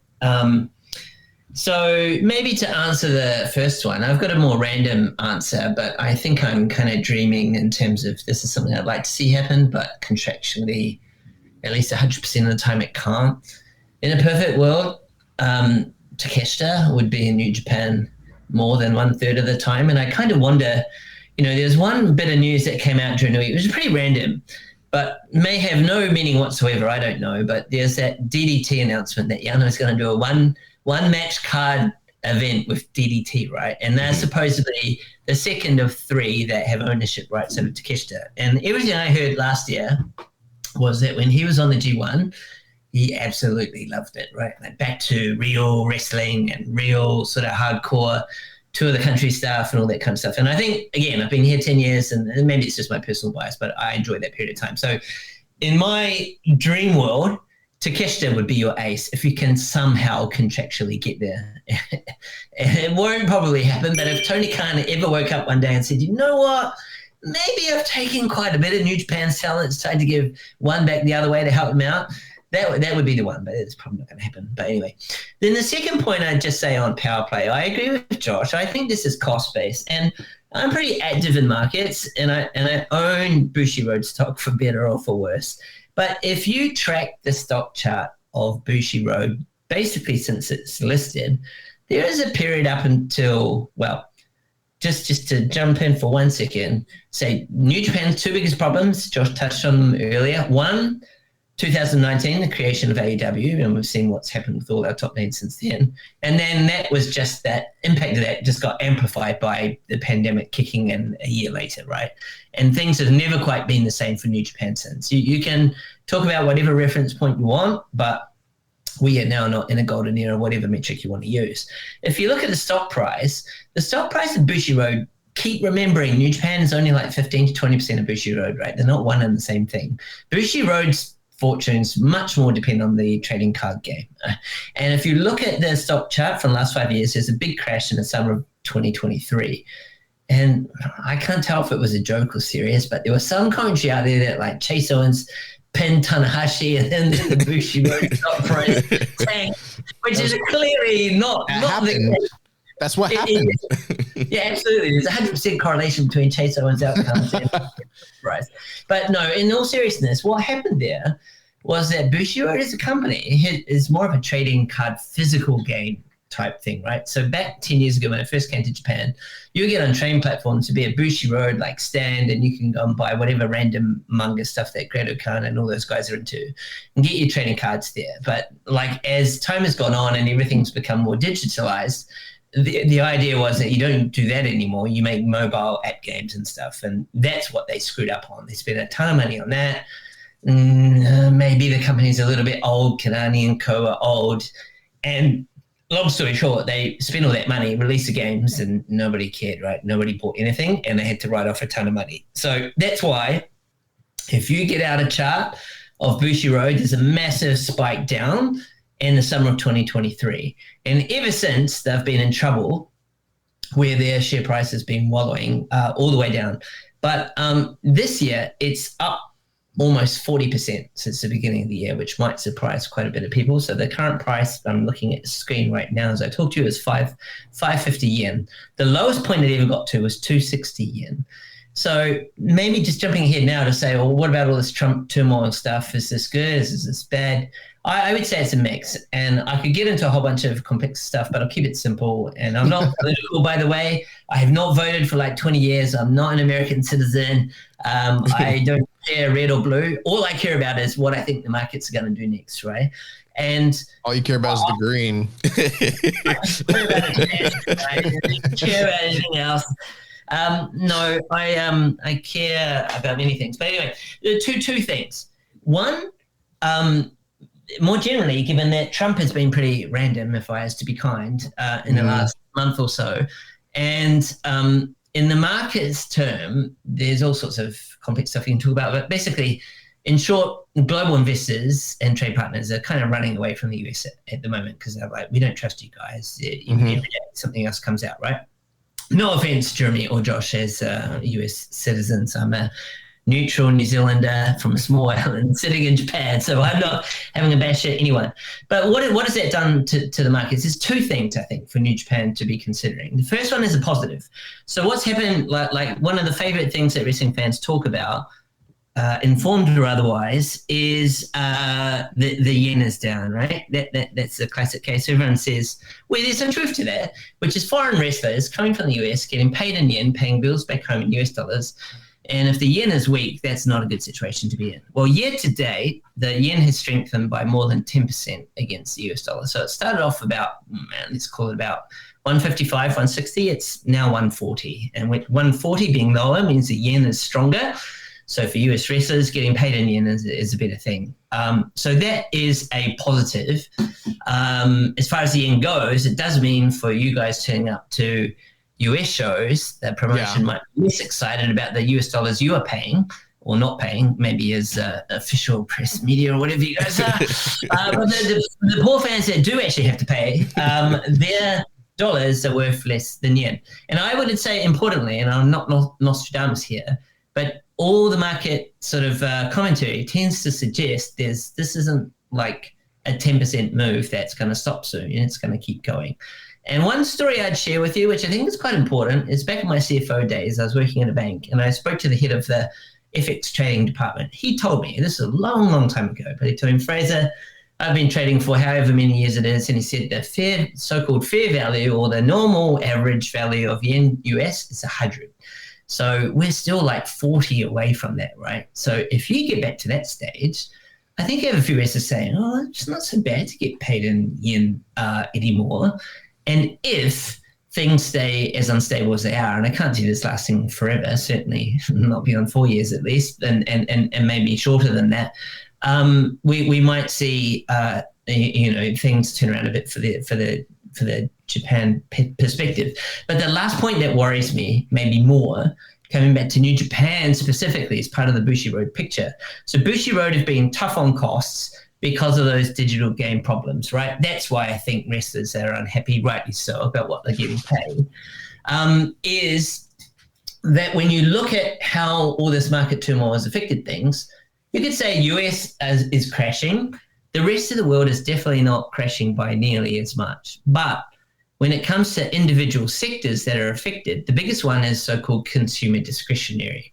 If I think there's a global recession going on, the last thing I want to do is shell out huge money for a wrestling ticket or go into an expensive restaurant or whatever. That's where New Japan run its risk, because right now we've had a conversation about who New Japan got to put on a poster to get people excited. Mm-hmm. Plus, maybe it's definitely in the US already an issue, but is it going to spill over everywhere else into like a global recession? If you have a global recession where you've got no stars to advertise, that's not a good place to be. I'm not saying that will happen, by the way. I think Japan's holding up perfectly fine.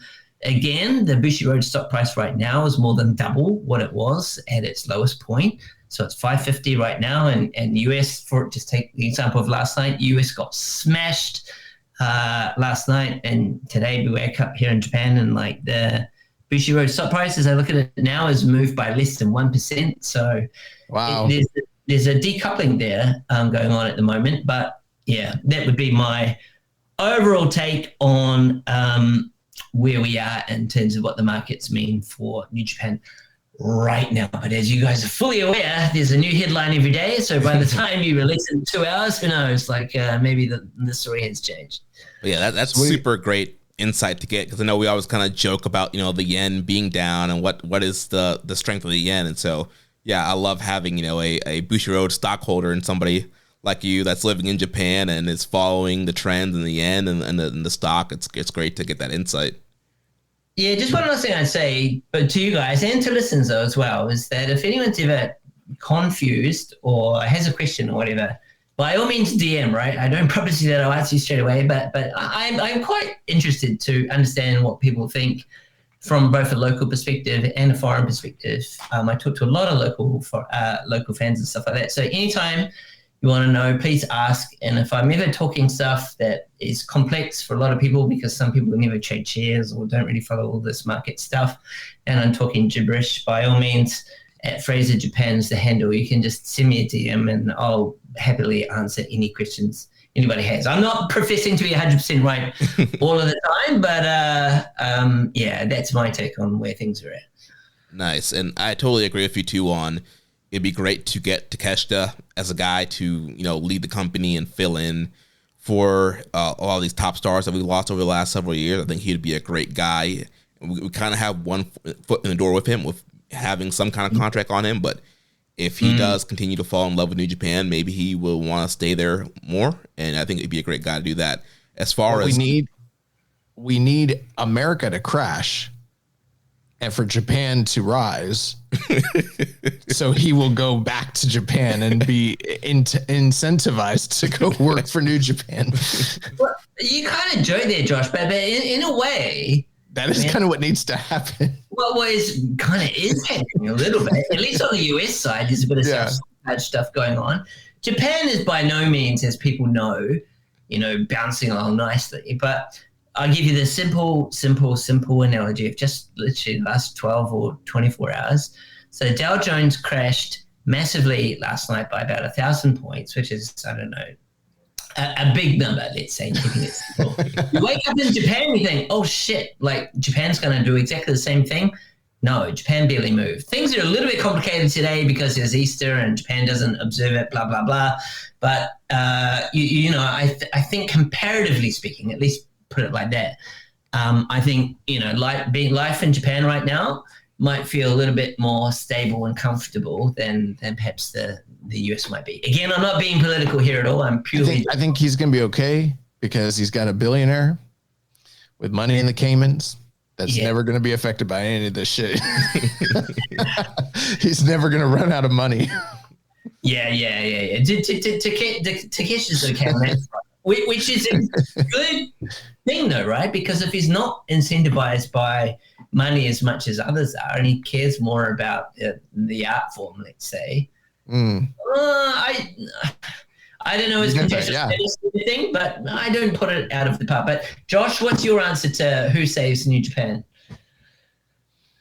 I don't have a specific answer. I mean, if I was pointing to somebody right now that I think is the most put together person, and Jeremy's probably gonna say the same thing as me, it's probably gonna be Yota Tsuji. Yeah, that's what I was getting ready to say. I think from a person that's on the roster, Yota Tsuji is a guy that has the look. You go through the Bret Hart scale. Look might work, it factor. I think Tsuji ranks very high of all the young guys, and I think he has most charismatic. And based off the reactions of the Gabe Kidd match and kind of what the fan base is already saying about him and clinging to him, I could see him being maybe not the quote unquote next Naito, but a next star. But if we're going to be a body guy promotion and we're just working with raw talent that we can, mold, then it's probably going to be, like a Uemura or a, who's the other kid that just came back from Noah? What's wrong with me? Oiwa. Names. Oiwa. Yeah, like Oiwa. Like those two guys both got superstar looks, and they, you give them the right gear, you give them the right gimmick, and you add a little bit of personality and some flair to them, and they're both top guys. We're just not there. We just haven't figured all those pieces out yet. They're still early. That's kind of where they're at with all of their young guys. The only other one the two that I can point to today that I'm like, these are top stars that I think could be really marketable and can be on a poster and draw money are like Gabe Kidd and Tsuji. But I don't know if that's fully translated for the domestic market just yet. But that match they had earlier this year, the reactions the crowd were giving them felt like golden era New Japan. It felt special in the ways that you don't, you get a lot of complaining from Western audiences about these other guys that they like, the other special little guys that they want to see pushed. But I don't hear those kind of reactions for an Oiwa or a Fujita or a Ren Narita or anything like that. I just don't like those. It's very few and far between where you see people getting that organic connection to the audience the way that they are. And, and the way that, as crazy as it sounds in 2025, the way Goto is right now. And I'm like, maybe I'm starting to get converted to being like a full-fledged Goto believer, because I think he's the wrestler of the year right now. I think he's the most competent and believable champion in a major organization in the world. And I don't know that the audience seems to be bought in on this thing. So, it seems to be very, it reminds me of like Bryan Danielson when he won the WWE title and like people were, invested, there's that aspect to it. So I don't know, but it's tough. Can I just, Jeremy, just before you jump in again, I just add a couple of extra comments, if I may. Yeah, go for it. I was in Osaka for Goto's win, and of the 10 years I've been here, that has to rank like top 5 or 6 special sort of outcomes and stuff, and the way the crowd reacted to it, because I think 10% of the people, I was chatting to quite a few fans before the show, and everyone thought this was kind of a bit of a lame duck main event, no chance Goto winning. And of course he did, and he'd had such a history with the company that it meant so much. That's one thing. Coming back to who's actually on the roster, I agree with Josh. There's probably 3 names, I think, that have the potential to fulfill that role, and not necessarily exclusively by themselves. Okay, and here I talk about passion as well. I think passion means a lot, and there's always a disconnect about Japanese wrestlers and foreign wrestlers. And foreign wrestlers are always seen as a bit more liquid. They can come and go based on family situations and stuff. But Tsuji cut a promo, I think it was, or an interview maybe last year, where he said the top 3 passionate people for the company. And it was quite interesting, actually. At the time, I think Yuya hadn't come back yet. He mentioned 3 names. Of course, Tsuji being Tsuji's going to say himself. He also said Gabe Kidd, and he said somebody who's on the injury block, Hinade. But passion-wise, I mentioned it specifically for Gabe Kidd. He's got Lion Mark on his shorts, even though he's kind of in supposedly a heel faction that's increasingly positioned at least towards the center of the spectrum. So he's a prime candidate, Tsuji's a prime candidate, and Yuya is a prime candidate. I was a bit bearish on Yuya at first when he first came back. That injury could not have come at a worse time for him in the G1.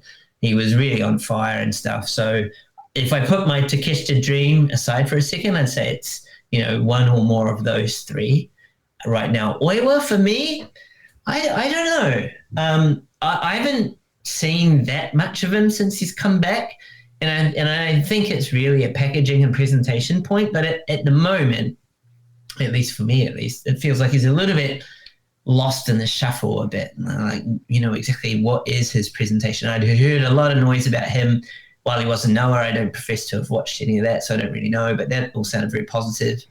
But what I've seen so far, he's in affection with Zack and Vegeta and a few other quite charismatic individuals. hasn't really shone out yet. I'm not saying he can't, but I'm not about to put him on a scale next to those three just yet. But he may well in the future. Yeah. Next question's here from Dark Soldiers. With the situation that they're in, paralleling to what they went through in the early mid-2000s, could you see someone like a Tsuji or Uemura stepping up like Tanahashi did when things looked their most dire? It's not really a comparable situation, I don't think. And I also think as important as Tanahashi was in that time frame, it's a little bit of revisionist history to just fully put the success of the company 110% on just Tanahashi, although what he contributed and what he meant during that restructuring and resurgence is huge.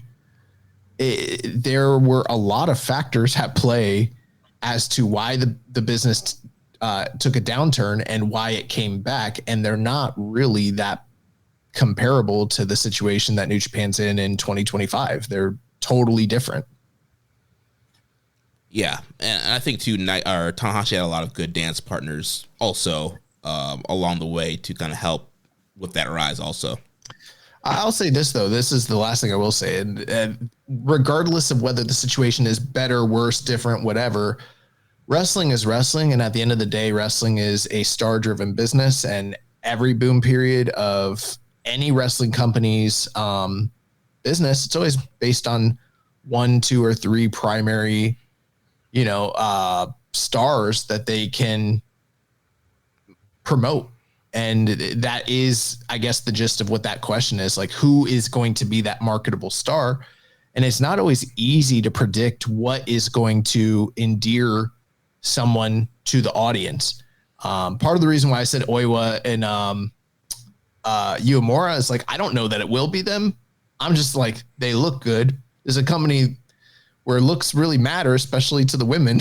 It worked for Ibushi. They don't wrestle like Ibushi, but who knows? Like, there's some raw talent there. Who knows? Maybe Oleg Boltin. He's a big dude, but it's really tough to say who is or isn't going to be the flag bearer for the company. And that's sort of where I feel like it's a little unfortunate that we're not seeing some level of passing of the torch between the old generation and the new generation.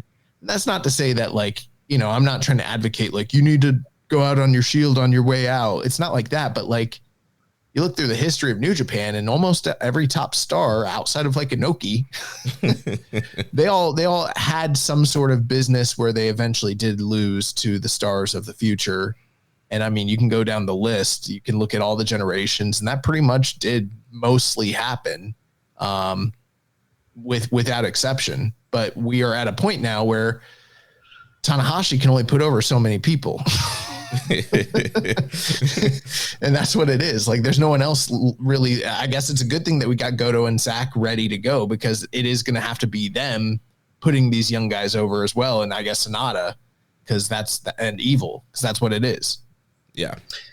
If I may just jump in, Jameer, just say, I think the first part of Josh's speech was almost like an English translation of sorts of what Nagata said about the cyclicality of the wrestling business. So again, watch what he's got to say. There's natural ups and downs. It's hard to put your money on one horse, so to speak. But Tana's one, I think, Jeremy, you might have said that you've already watched that. I felt like that was a very curious interview, because his speech and his words were positive. But when you kind of look at his face, you're like, dude, do you actually believe what you're saying right now or not? I'm not sure. But the last thing I would say, just when it comes back to new star, it's right to focus on the current roster, but also think about the fact that they're very much a cost-driven business right now. And, everything's about how much money do they have. So in theory, if they had some money set aside for Naito, okay, maybe it wasn't as much as what he wanted.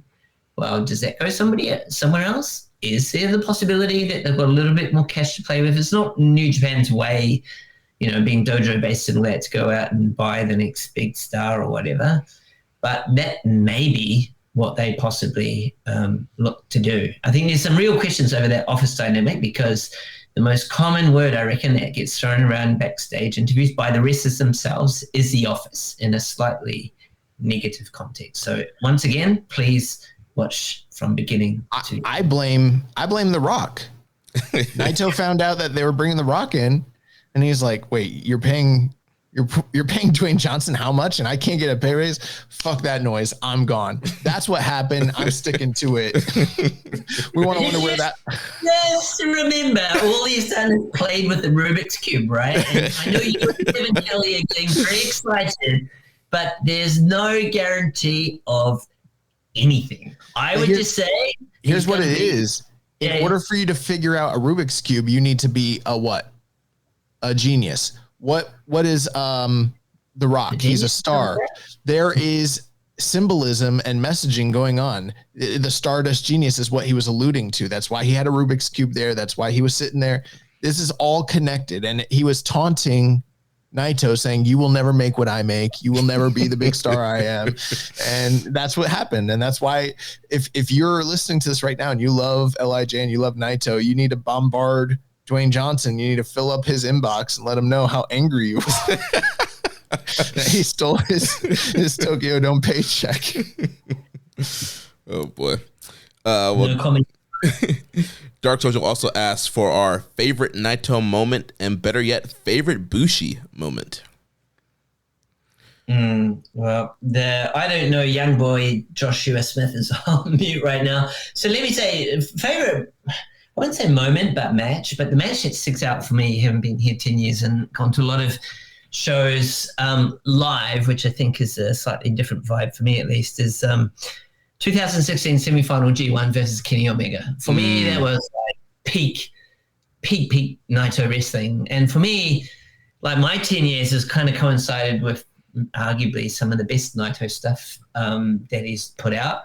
And obviously some of the least good, let's say, Naito stuff. So that would be the moment that I talk about. For Bushi, allow me to think a little bit, and I'll allow you two to talk about Naito first. Yeah, I think for me, I will always love the Naito and Ibushi series, as crazy as those matches were of them dropping each other on their heads on the aprons. And Josh and I got to see one of those matches at Madison Square Garden in 2019, Naito and Ibushi for the Intercontinental title, that was a great matchup as well. So I think that rivalry in series will kind of be one of my favorite Naito things.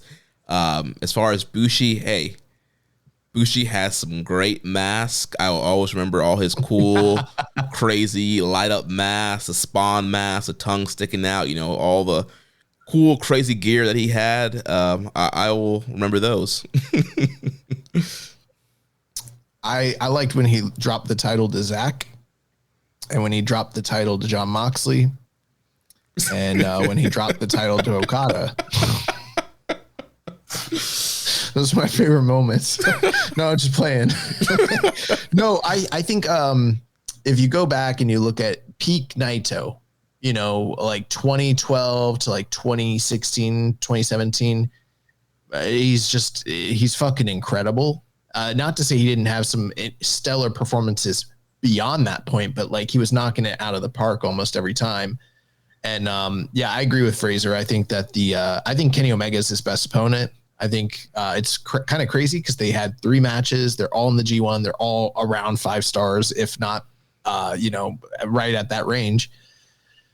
And it's just a story of competition. Like they're just the 2 top stars who never really feuded. They never really had anything beyond the fact that they just both ended up in these big spots in the G1 with one another and had insane chemistry. Like they never had a feud. They never warred for a title. There was never any. It was just 3 G1 matches, and they all fucking rock. And they're some of the best matches of that time frame.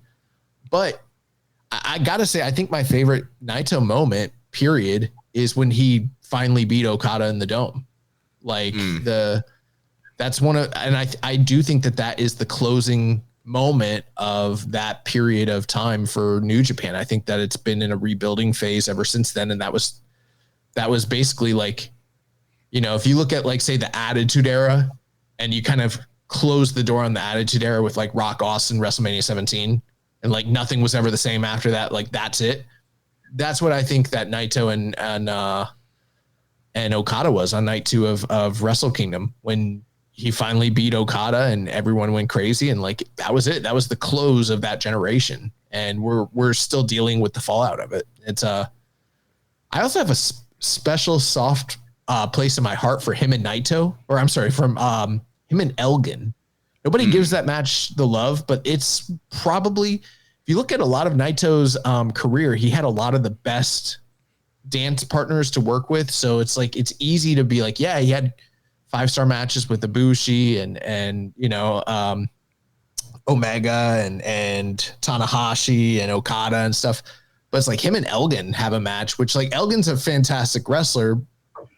Whatever you feel about him, that's your personal thing. But he was a fantastic wrestler, but he's not at the level of the rest of those guys. Mm-hmm. And Naito, I think, gave him his best match of his career. And that's one of the best moments of like Naito at his peak, being able to like elevate someone up to his level beyond where they were. Yeah, if I can just say 2 final things. So I didn't answer the Bushi part. I just say in short, it's not really a moment, but in reality, he's a big merch seller. Those masks are extremely popular. When you go to Korakuen Hall, there's about at least 20 Bushis in the crowd. So it's a bit unfortunate that he will no longer be around. Just in terms of elevating people as well, when I mentioned that match against Omega, G1 2016, you got to remember, Omega had started that year as a junior. I think he wrestled Kushida at the Dome or whatever. Came into the G1. No one really thought that he, at that stage, was quite ready to be the next big thing or whatever. He lost to Yoshihashi and some other people earlier in the tournament. And then, classic Gedo booking, he got all the steam up. And I think, personally, I'm not saying Kenny clearly had the talent and still does, but I felt like that was a tournament where everyone realized, shit, he's like a super good heavyweight, right? And I think Naito played a role, definitely, in that elevation that Josh is talking about of other wrestlers. Yeah. Also, too, I think Jingu Stadium will also be another always cool Naito moment of him doing his LIJ pose out in the stadium and the fireworks going off and, beating Evil. Him throwing the IWGP title into the sky for the first time in 2015 or 2016, whatever that was. It was like, what the fuck? No one had ever done any, like, it was viral at the time. Like him just. I was there at Ryogoku for that one. That was April 2016, and I was. Speaking of favorite wrestlers, like, I was super fresh right there, right? And I was really starting to figure out who's who and who does what and stuff. And Naito was like kick-ass in this new faction. I didn't really know that much, like Josh does, about all the things in the past, and there'd been a bit of a failed experiment as a bit of a bland babyface and everything. But that was the day that Sonata made his run in and appeared for the first time in LAJ. It was growing. Naito wins the title and just tosses it in the air like he doesn't give a shit. And I was like, wow, this is really cool. I have to keep going to these shows. So I would say, like, the reason I'm still talking about New Japan 10 years later is because of Naito. Him and Ospreay, those are like some of his last. Yeah. That I'll never forget that G1 match where he's knocked out and Ospreay's like, "Come on, Naito-san, actually do it." It's such a crazy moment. Like, yeah, I mean, I've never made a secret of it that Naito's not necessarily my guy, but there's no denying the impact. I mean, he's like the workhorse of the company, the biggest star, the biggest draw. He connects emotionally on a level with so many people that it's like, it's hard to imagine what New Japan will be without him. Like for someone like me who has been a fan for a long time, it's like the brand is the brand and it goes through transitions, but the cerulean blue means something, the lion mark means something, but it's not like that for everybody else. For a lot of fans that came in during this time frame, it was like, these are my guys and I'm connected to these characters, and there is no Roppongi 3K anymore. And there is no elite, and there's not, these different groups of people that people really rallied behind and connected with, or if they did, they went different places. And oftentimes what happens is when your favorite wrestlers leave, you don't always just go with them, because there's a convergence of a culture of wrestling and a presentation of wrestling in conjunction with that character that you connect with. And then you take like a Kota Ibushi and you put him in AEW, and it's like it's not fitting. It's not the same thing. Or even like Kenny Omega, it's like it's not the same thing over there as it was there. And it's sometimes those people that were just fans of them, they support them from afar. Or they just stop watching. Like there's a lot of people that will just stop watching because Naito's gone, and that's what happens. Well, definitely in Japan, right? I gave you those two first-hand examples, and I'm not pretending to speak for the entire fan base here, but just walking out of Korakuen Hall and just seeing some of the hardcore fans that are recognized all the time. I gave you those two anecdotes from 5 minutes of walking out, and they're definitely the Japanese fan culture over here, especially amongst female fans, who probably make up half the fan base, I would say. They really do support individual wrestlers, and Naito's got a huge following, despite the fact that he's not output-wise where he once was, which is entirely understandable given his age and the workload he's taken on. So there will be a real impact from this, and I think that's part of the reason why the wording is so diplomatically put. Not just an expectation that you may well see him in the ring again, but just a thank you for everything that he's done for the company. He's stayed around a lot longer than some of the other guys have had, and I'm sure he's been given nice offers in the past that he said, I'm cool with New Japan, I don't mind going to family restaurants and hanging out with Okamoto or whatever. He's a bit of a different cat to all the others, so definitely be missed. Yep.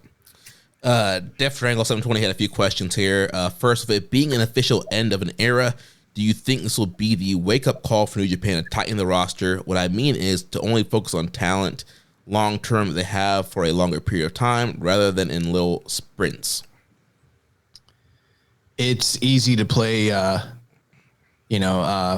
Monday morning quarterback when you don't know the financials of the company. You don't know the culture. It's not as easy to say like they need to do X, Y, Z, because, to borrow a phrase from myself, we don't know.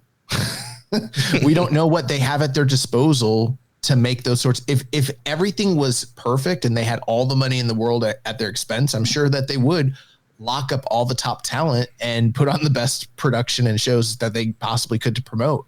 I'm sure there's a lot of things they would do different if money wasn't, a consideration, but it is.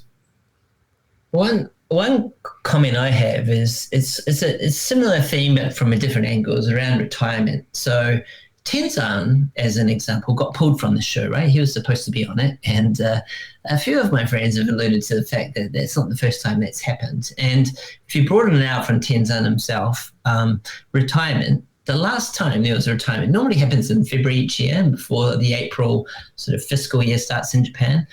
The last sort of proper one of those was Nakanishi back in February 2020, right? We're April 2025. It's 5 years later. Nobody has retired since then, yet here we are telling Naito, you've got to go because we can't quite afford to keep you. Well, how about you force the hand of a few of your older guys? Now, the Japanese culture is a bit sort of job for life type thing, but if this administration, if this office has the gall to say to Naito, you're not worth whatever you think you are, then I would really say it's time to retire some of the older guys, free up some cash if all of this is boiling down to cost, to go off and acquire some other talent. I think part of the reason that didn't happen, which makes sense to me, is that during Corona, who would want to retire, right? Like, especially if it's the MD building, you do a retirement show, you get zero gate for you to keep. You're not going to do that. But that time has passed now. That affected sumo. Sumo has had plenty of retirements since then in the last couple of years. We've had basically none. So, see Hanma. You see, this weekend was a classic example, right? Everyone was off chasing the bag in WrestleMania sort of weekend shows everywhere else, right? So you had a card that was full of dads or whatever, and you realize just how many people are around. I would say it's maybe time, and they tried, I think, with Nagato earlier this year, and there was a bit of an uproar about it by the wrestlers themselves. But this is the one thing that I'd suggest that they think about. If really this is a cost issue, you need to free up funds somehow. You've done it with Naito, I guess, either intentionally or otherwise. maybe it's time to do that with one or two of the other. And that's not being disrespectful at all to any of the other guys, just being harsh and saying, well, where are you going to get the money from to go off and do what you're going to do to create something new? I could give you like 10 names right now off the dome that all need to go. we could get a lot. Unleash. There's no could here. Okay, Fale needs to go. Hanma needs to go. Geto needs not Geto. Jado needs to go. Dick Togo can go. Tiger Mask. Tenzan, Kojima, Nagata. Yeah, I love how I just lit the cigarette lighter and went for it. Sidelined. It's time. It's time. We need fresh blood. Yeah, we need cash, right? You need cash. And I'm gonna throw a bold one out there, and people are gonna call me crazy. And I know he's a big name, but we need to get rid of him. Tanahashi, he needs to go. Let's get him off the books. Oh, he's leaving? Oh, that's perfect. That works out. So, yeah. To the question, I think they probably realize they need to build stars up, but again, like we're talking about this whole conversation, it all comes down to finance, and we've been saying this for weeks. Like New Japan can't really compete with WWE and AEW offers. So a lot of the guys we've lost in the last several years, your Ospreys, Okadas, your Jay Whites, Nakamura's, AJ Styles, they all got huge, big money offers from WWE, AEW, and in the current climate right now, and I know you were saying, Fraser, that the, Bushiroad's looking stronger, Yen's looking, getting better, but I still don't think that they can compete right now with a Tony Khan offer, a Nick Khan offer. And so especially for your Western guys, your Gabe Kids, your Dave Finleys, and all the War Dogs, like, they're all great, and I think they should, build those guys up, but then they're like the most at risk to be, come next year when their contracts are up to be signed. And it's the Gabe Sapolsky effect. Yeah. And if I could just say one other thing, coming back to like the market stuff again, when I say the Japanese situation is getting better, there's a real simple way you can compare what New Japan can offer somebody versus what, say, TKO/WWE or TK/AEW can. Is in the case of WWE, which is part of TKO, a listed company, if you take the market capitalization of Bushiroad, which is in simple terms just how much, if you owned all of their shares, the company is worth, versus WWE, TKO, which is the listed vehicle, it's like, I don't know, something like 200 times or something like that. Yeah, it's astronomical. So it's not like, if you have a couple of good Korakuens or something, suddenly you can come in WWE guys. That's not going to happen. But at least what I'm saying is that you can be making offers to the guys who are already there. That's not going to put them in a bad mood, which is possibly being the case in the last year or two. I blame a lot of that on Inoki. When he took the title from Bob Backlund, he never should have given that shit back. He should have shot on that man, because that would have created a ripple effect that would have never allowed for WWE to become the juggernaut. Instead, it would have been New Japan talking about buying WWE Wrestle Kingdom weekend. You know what I'm saying? Super J-Cast have done a kind of a reverse Rubik's Cube. So maybe they know something that we don't. I think that was obviously in jest rather than in seriousness, but it's interesting times. I think every year we should do a show where we send the best fighter from New Japan versus the best fighter from WWF and let them scrap it out and just see who's real, figure that out. And it's kind of like what happens with AEW, right? You send the best wrestler we've got to AEW for a match, and they don't come back, right? Yeah, but this would be a shoot. We would do it in the UFC in the Apex Center. Yeah. Well, WWE, they can pull in the TKO guys. They'll pull in some UFC fighters. They can't do that. That would be illegal. That's breaking the rules. We need to see Chad Gable versus Show in a fight. Oh man. Next question here with Naito gone. Do you think New Japan can repeat what they did with Okada and Shinsuke with Chaos? What I mean is you have Shingo be a senior heavyweight while you have the young ace in Tsuji. No, because that was untenable. and it only lasted for a very short period of time, and it wouldn't have been able to persist long term. Like it was a dynamic situation that if Nakamura hadn't left, they wouldn't have been able to keep that up for much longer. Yeah, I agree. I feel like Nakamura would, if he had stayed, would have probably eventually left Chaos and done his own thing. Yeah, I don't have much to add on that one. I think we're sort of repeating a lot of what we've talked about for that question. Yeah. And his last question, he says, I know we all joke on Bushi, but do you think New Japan didn't even try to utilize him in any other way but be the pin eater of LIJ? It's not that good. I think a more diplomatic way of saying the same thing is his role is fit for purpose. I would say he sold merch, he did a job, and he won the belt. Yeah, he won the strap. What are we talking about here? What's the best moment of his career? He was champion for a little bit. That's it. Yeah. Shame he never got that G1 victory, but that will be in another lifetime, maybe. He beat Fale. Bro, Bushi didn't he beat Zack Sabre Jr. Yeah, too? yeah. Yeah. So what are we complaining about? This man got major singles wins. We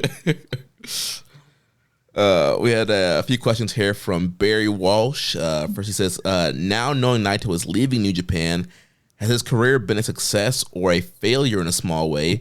Most popular wrestler on the roster, and despite tournament and title wins, he was never the main guy and never a dominant champion. So can he be slightly classified as a failure as a top guy? Or see a company success with numbers and merchandise sales rather than on a personal level?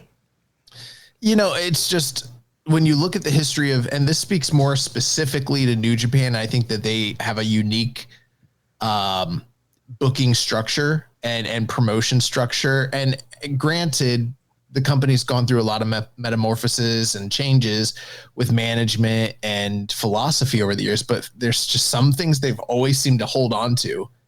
And there's always been this thing where there's somebody who is the dark ace. Like, it's not an official term, but it's kind of something that like people in the fan base have always coined. There's always somebody who is like the foil to the top guy, who is also themselves the top guy, but not the de facto ace. And you look through the whole history and it's like, for Fujinami, there's Choshu, and Choshu is arguably the bigger star and maybe the bigger cultural icon, but he was not the ace of the company. Fujinami was. Same thing with like, Chono. Chono was one of the musketeers, and he meant so much to that company. He had his own accolades, but he wasn't ever the ace in the same way that Hashimoto and Muto were. And there's a lot. Tenzan was like the guy, but he wasn't pushed like Nagata, and he wasn't pushed like Kensuke Sasaki, but he was, for his time frame, like he was the fan favorite. He was the guy, and people don't even know that about Tenzan. They just see an old dude with horns. Like, Tenzan was the fucking man in like 2005, 04, 03, 05, like that time frame. Like, and that's what Naito has been, and you know what? Nakamura was the same thing. Like, was Nakamura a failure because he never really was the ace of the company in relation to Tanahashi?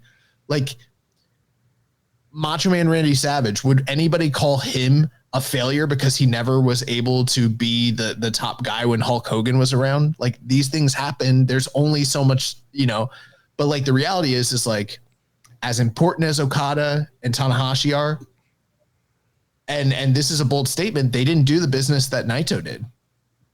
Like, and that's not saying that they didn't do business, but like, I think he drew more money on top in Japan than both of them did. So it's kind of hard to say, like, he's a Hall of Famer. He's got a collection of some of the greatest matches of all time. And he's like culturally one of the most important icons of the last 15 years. And I'm not even a Naito guy. It's honestly, it's an absurd question. I'll be slightly more diplomatic than, well, one thing I was going to say at the beginning of the podcast, and I forgot to say it, but I said, I'm here to play the role. There's an existing babyface heel dynamic on this podcast with Jeremy being the heel. I'm playing the neutral guy. My diplomatic neutral statement would be I would never use Naito and failure in the same sentence. Finished. Yeah. Except all those times he failed to beat Okada. And you again. We speak about moments, like that'll be one I'll always remember is him losing at Wrestle Kingdom 12, when the whole fan base was like, he's gonna beat Okada. He had like, this is it. And I remember Josh predicted, he's like, yeah, I think Okada is gonna win. I remember thinking that was crazy. I'm like, nah, Naito has to win. And then that man, one of my proudest moments. That man ate that Rainmaker. I was like, he's Dusty Rhodes. I was like, he's not the top guy. He's the top star and the top draw, but he's not. He doesn't need the belt. He's better chasing.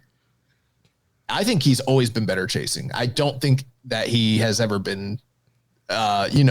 People have wanted him, and honestly, the only reason it didn't really happen for him is because of the pandemic. If the pandemic didn't fucking happen, he would have had that top guy run he was supposed to have. But the reality is, I don't think he was as good as being the representative, the face of the company as the champion. I think he's always been better as the Sting or the Dusty Rhodes of the company, where it's like you just want him to chase and reach the pinnacle. But once he got there wasn't much for Naito to do. Yeah. I kind of think Kenny Omega's the same way too, if I'm being honest. I think Kenny's a better chaser than a champion as well. Interesting. I've always thought that. I think there's certain guys who are just Okada's made to be champion. That's just how he is. Yeah. Mm-hmm. Let's see. I'm going to skip through some of his other questions because we've kind of touched on some of those already. Going to jump to Discord Daddy. It says, sounds like we've got more issues and departures to look forward to. If you're the office, how do you need to book the rest of the year to keep fans off the ledge? To look forward to. That's worded. Go, fire away, heel. You're on fire at the moment. Keep going. I don't have a heel take. I think it would behoove them to do whatever needs to be done to excite the fan base, which means you need to take some bold chances and give some fresh opportunities, like they did with Goto, like they did with Zack Sabre, which I thought that those were both injections of new life into the company, where you give people that you're not always expecting to have those opportunities. You give them the opportunity and you give them the push, and, you give them the strap. And maybe we need to stop, and I don't have any one particular person in mind, but maybe we need to stop going with title runs for guys that we know are dependable, but don't really move the needle, to borrow a term, and instead kick the tire on some of these young, fresh guys. But also that requires certain people doing jobs, certain people given the opportunity to, move up the ladder and do what they need to do. So booking is not my forte. It's a very precarious thing. I think it's one of the toughest jobs. Everyone thinks it's easy, and it's like how you juggle a million personalities and the audience's tastes and put on the most, compelling and entertaining product, but also draw money. It's so fucking hard to balance all of those things and make the company what it needs to be. Hopefully they figure it out, because they need something to embolden the fan base and get them invested. One thing I say, Jeremy, is I reckon April 19, Korakuen, that may be spoken about 3-5 years down the line, right? That's a famous show for. There's still another departure we haven't even got to yet, but Uemura said backstage, he said, and I kind of made this point before, but there's been talk of new generation for such a long time. It is the generation. It is now, right? So something's going to happen, because none of those guys are around really to play with anymore. I personally think, and I imagine we'll get onto it later, but out of the talent that we've talked about, one in particular stands out for me as being one that hasn't been booked that strong yet, pure results-wise, in Japan at least, would be Gabe Kidd. Like he's got a real strong crowd connection. He's kind of got this strange, he's not the leader of the faction. He's technically maybe a heel, but they're going sort of babyish with them, and they're lined up against House of Torture. And I'm sure to the extent he stays, and he's got big passion for New Japan, you can see that, based on his gear and everything that he talks about. I think he could be And I agree with Josh. You don't know what's going to happen, but that might be the one that comes out this year or next. Let's see. Yeah.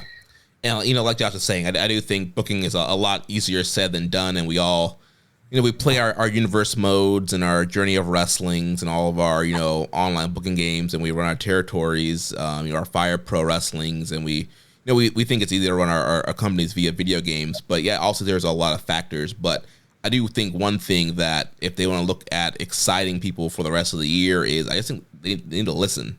I mean, I go back to the Tsuji Gabe Kidd match. Like, that crowd reaction, like Josh mentioned, was a golden era crowd reaction.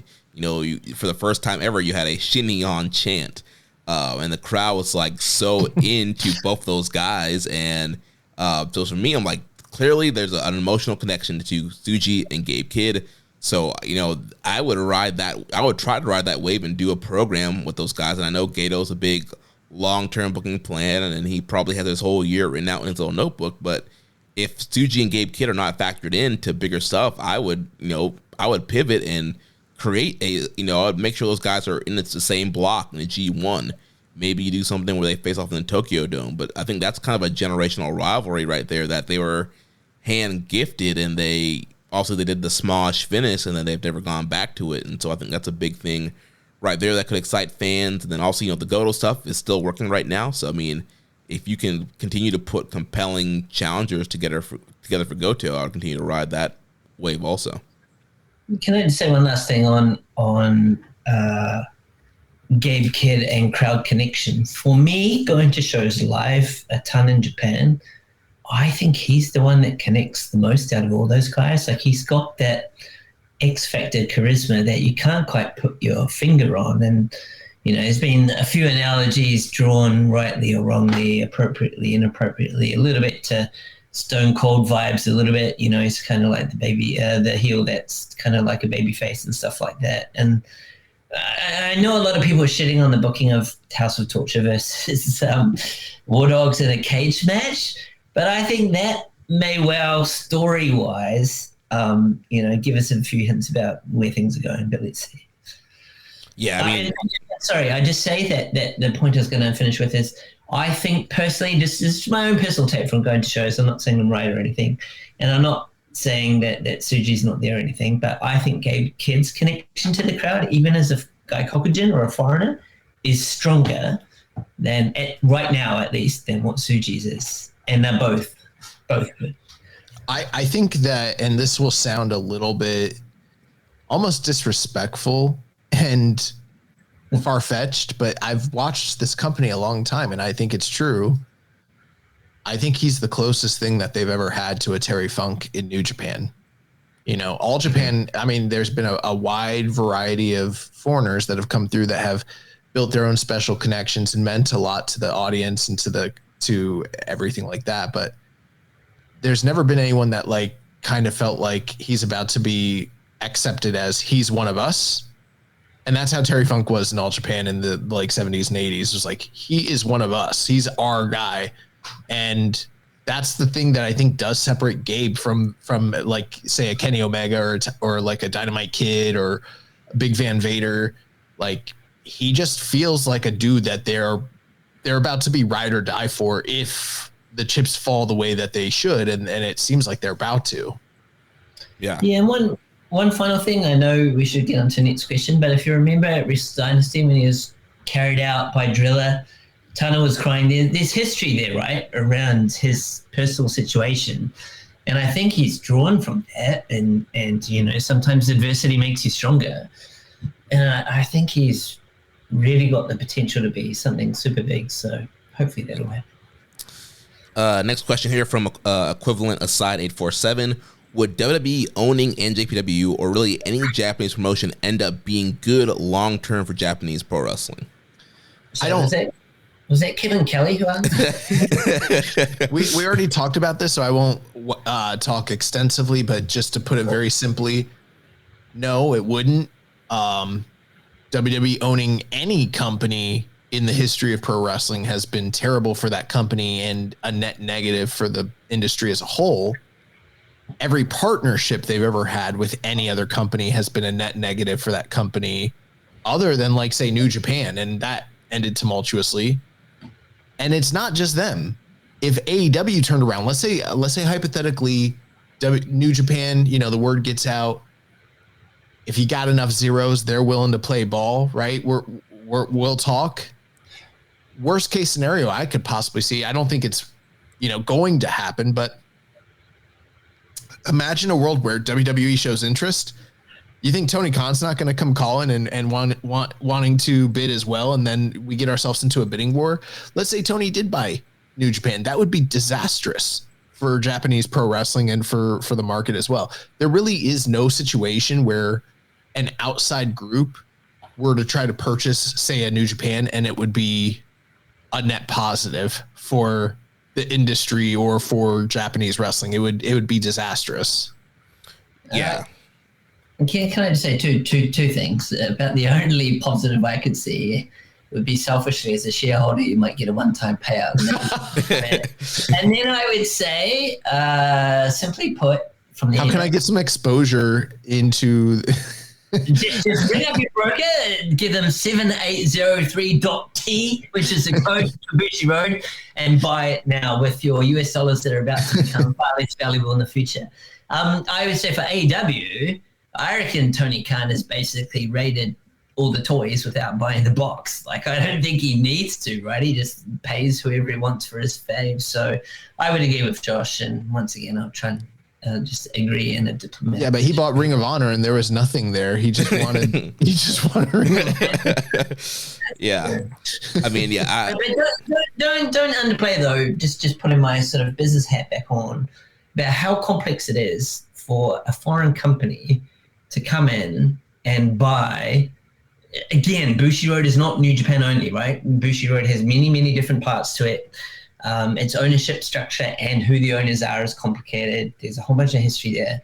It's not like you just stick up your hand and say, oh, I wouldn't mind buying a Bushi Road and I'm going to buy it tomorrow because I've got heaps of money.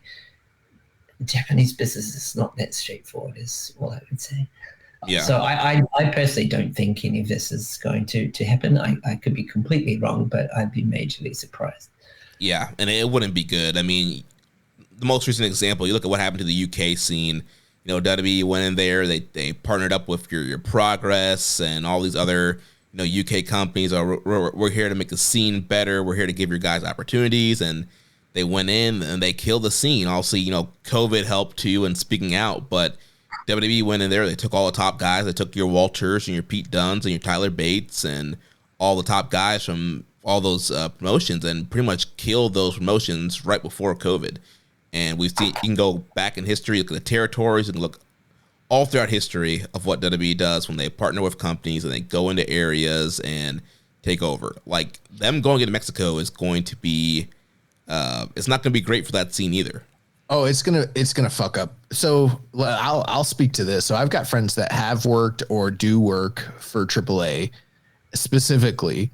And, the way that they describe it is like, a lot of fans, when we talk about, Lucha Libre and stuff, we are just talking about like the major shows that are broadcast that you can actually watch. But like so much of their business is in some ways similar to like Japanese wrestling where it's live touring, but it goes beyond that because CMLL as well as AAA, their offices where they support literally like dozens or even hundreds of other promotions. So like what happens on a week in, week out basis is like there's all these other shows taking place all over the country. For AAA, it's like on the northern side of Mexico where there are all these local promotions that you'll never see, you've never heard of. They just exist. And they might send one or two guys out on a daily basis to each of these places. And they get a cut of the profits and they support all of these local companies by sharing their talent. And this happens on a vast array. So like one company like AAA, even though they're not like, you look on Cage Match and they're only running this many dates, they're actually supporting hundreds of shows throughout the year for all these other companies. And that in turn is what's proliferating the Lucha Libre wrestling scene. CMLL does the same thing too. Plus CMLL has two other offices and they support all these other promotions. That's like when you're walking around in Mexico, you see like all these posters for all these like little local indie shows, you might be able to see one or two guys that are from the big companies working the indie talent. That's going to go away. Like that is going to kill jobs for thousands of people. Like it is going to handicap the Mexican wrestling scene in a way that nobody can really. It's so much worse than what happened in the UK, because yes, the UK scene was thriving, but the size and scope of what they had going and the business they were doing is so much smaller and has so much less history than what's going to happen in Mexico. It is fucking terrible. Like, and I don't think people really realize how bad that is going to be. And then like, how are you going to get into the wrestling industry in Mexico? Like basically you just have to hope that maybe you can get to like the CMLL dojo, like it's so shitty. Get you a tryout at the Mexico PC. Yeah. One of our friends said it's going to be called NXT, but it just has like the squiggly, the Enya on top of the N. And another question on that topic from Frame and Canvas is, in light of the AAA WWE news, do you think there's a chance we see an expansion of the partnerships between NJPW, AEW, CMLL, etc. in response? Do you mind if I go first on this one? Because I've got something to say on this one. Go for it. So one sort of news item, if you can call it that came out in the last few weeks was the famous Forbidden Door poster, which seems to be 98% AEW, 2% New Japan. And most New Japan fans sort of say, oh, that fucking Tony Khan dominating everything. I think there's some truth to that, but I think there's another side of it as well, which is how much does Kirani care about the partnership with AEW? I mentioned before that it's very rare for Japanese to publicly criticize any business relationship they're involved with. Yep. But you know that he went in a press conference, I think it was, after Wrestle Dynasty and said, that drew poorly. I don't know about the timing of this event being one day after Wrestle Kingdom. It makes it all a little bit messy, which is a polite way of saying probably a few other things he could have said. So I feel that New Japan are cooling on that one is the gist I get. Again, I'm not speaking any coded shit here. I don't know. But that's my feeling, that New Japan have sort of woken up to the fact that when you look at the relationship payoff, if you're going to point to one thing that maybe New Japan were getting out of it in a tight cost situation was they could get a few extra US dollars from Forbidden Door shows and collaborations and stuff. And maybe you got Takeshita for the G1 or something like that. But, compared to what we've given the other way, it's not been a massively, to use a Trump term, the trade balance isn't quite there. It's not reciprocal. It's not reciprocal. Damn it, we put on AEW immediately and we'll change our mind tomorrow. But being serious for a second, I think what I would say is that I think New Japan have kind of realized that we need to get our own house in order, focus on ourselves, and that whole prospect of earning US dollars from AEW collaboration shows, that might not be as cool as it used to sound a little while ago. So while everyone might blame Tony Khan for how that Forbidden Door poster looks, I think there's an element of apathy on the New Japan side around that concept, is my feeling. Yeah, we talked about that a couple weeks ago too, especially with kind of how the market's changing. And so, yeah, it'll be interesting to see kind of how that all plays out. And, does, AEW step up and try to help out New Japan more with potential stuff going on? Next question here Come on, Josh. You had something to say then. No, I just laughed. I think that's funny. They took Rocky. He was like their top VP. They took him. They're not trying to help. Next question here from Fecal Soup says, for the Kiss Boys and Fraser too, thoughts on the possibility of The Rock being Tanahashi's last opponent? I love for it to be Shinsuke, but if the goal is to sell out the Dome, then I guess you can make it make sense. I just hope they don't break the bank getting him. They probably will. Going to Dominion this year, if we get a VTR of Dwayne pointing to his skin, talking about getting goosebumps, I'm just going to leave Osaka Joe and walk back to my hotel immediately. I do think it's interesting, the idea that it would be The Rock. I'm sure The Rock is probably a big deal in Japan, like he is all over the world, but I don't know how big a deal. No, he's big. Okay. Yeah. But like, I don't know. Like the build to that match is kind of weird, but I guess it's unexpected. So I guess it could be cool if that's what happens. At this point, it's going to be a letdown if it doesn't happen. But if it were me and I had the book just from a personal creative fulfillment standpoint, not business, because I think The Rock's the biggest draw in wrestling, period. So you can't, if you're trying to draw the biggest house possible, you can't go any bigger than The Rock. But if I was just trying to do the most satisfying thing if we're going with WWE, who are the two guys there's two guys I would want before The Rock, and that would be John Cena. Even as bad as that match was last night, just the idea that the dream match aspect of John Cena and Tanahashi and their parallel careers and what they both meant at the same time, and they've never crossed paths, that to me would be very special. Or Brock Lesnar, as terrible of a human being as he is and as wrapped up as he is in all the WWE Vince shit, he's the one guy that never really came back and laid his shoulders down, and Tanahashi was supposed to get that victory, and that was supposed to be like the launching pad. And, Brock decided not to show up and not do business and took the belt with him. And how fucking cool would it be for Tanahashi to like bookend his career by beating that guy in the Dome? I think that, plus, if I were to say out of all three of them who could give Tanahashi the best match today, I think Brock Lesnar can give him the best match out of all those guys in terms of actual work.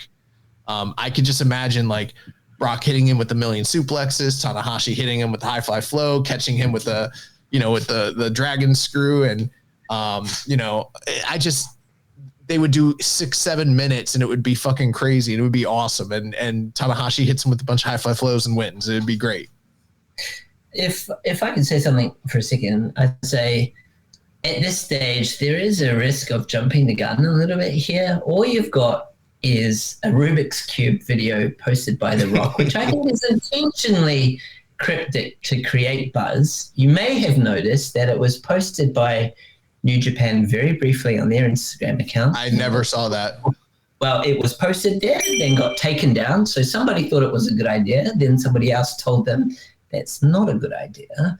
And nobody, Super J and others included, has directly said anything that The Rock's going to be a dance partner. Remember, he's a TKO board director. He's a lot of power and stuff. So who knows what he could do? Like, I could easily see him maybe, I don't know, involved in storyline or whatever. He doesn't even necessarily need to wrestle. It's all about, at this stage, it's all about publicity, promotion, right? You want as many people, purely from a company perspective, you want as many people as possible there.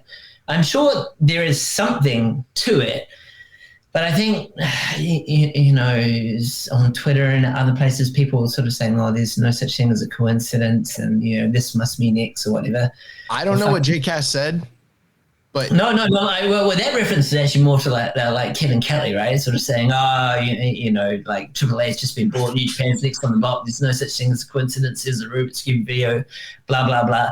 I think it's just a case of let the cards fall as they will. I think whatever they end up doing will be fun to watch as a fan. But I think it's a little bit early to be sort of saying, I'm going to throw myself or my toys out the window if X happens. I don't think. No. I didn't hear what they said directly, but I was told that they said Rock versus Tanahashi in the Dome, and that's what's happening now. It doesn't matter if I didn't get the exact correct verbiage of what they said or didn't say or alluded to. Doesn't matter that it came to me probably third or fourth hand. That's what's happening. And if it doesn't happen, it is on Joel and Damon directly. Bro, just crazy to think about The Rock coming out in the Tokyo Dome, slapping, feeling the goosebumps. That would be just insane. I hope it happens for Joel and Damon's sake. I don't even know what they said. I haven't listened to the show. I have no idea. Well, moving on to our next topic, we had the passing of Hisashi Shinma. I'm not sure if I'm saying that correctly. Passed away at 90. Josh, I'm going to let you take it away on this one because I believe you know a lot more of that to you. Yeah, so, we've gone so long on these other topics, so I won't take too long, but it is unfortunate because Hisashi Shinma is one of the most important figureheads and characters in all of professional wrestling history. I don't think that he's maybe necessarily known to the Western audience in the way that he was in his heyday in Puroresu, but Hisashi Shinma is like one of the most fundamentally influential characters when it comes to New Japan. And he's easily, beyond a shadow of a doubt, the most important executive in Puroresu history that didn't compete in the ring. So barring like an Inoki or a Baba or, a Mizawa, just guys that were executives that didn't wrestle, he's the number one. He is the most influential, most important character. Hold on, my dog is freaking out. He's like, he's getting older and he's just like not having it with these recording sessions. He used to love them. He used to like know it was time to record and tell me and like be like, let's go. But now he's just like, he's over it. But, Hisashi Shinma, he was Inoki's right-hand man. He was already involved in the wrestling industry prior to New Japan, but he was one of the guys. I can't confirm if he was there at the inauguration of the company, but he was definitely involved with the company by 1972. So early on. And he had a sales and marketing role, but he was also like chairman. He was executive. Like he had a lot of power.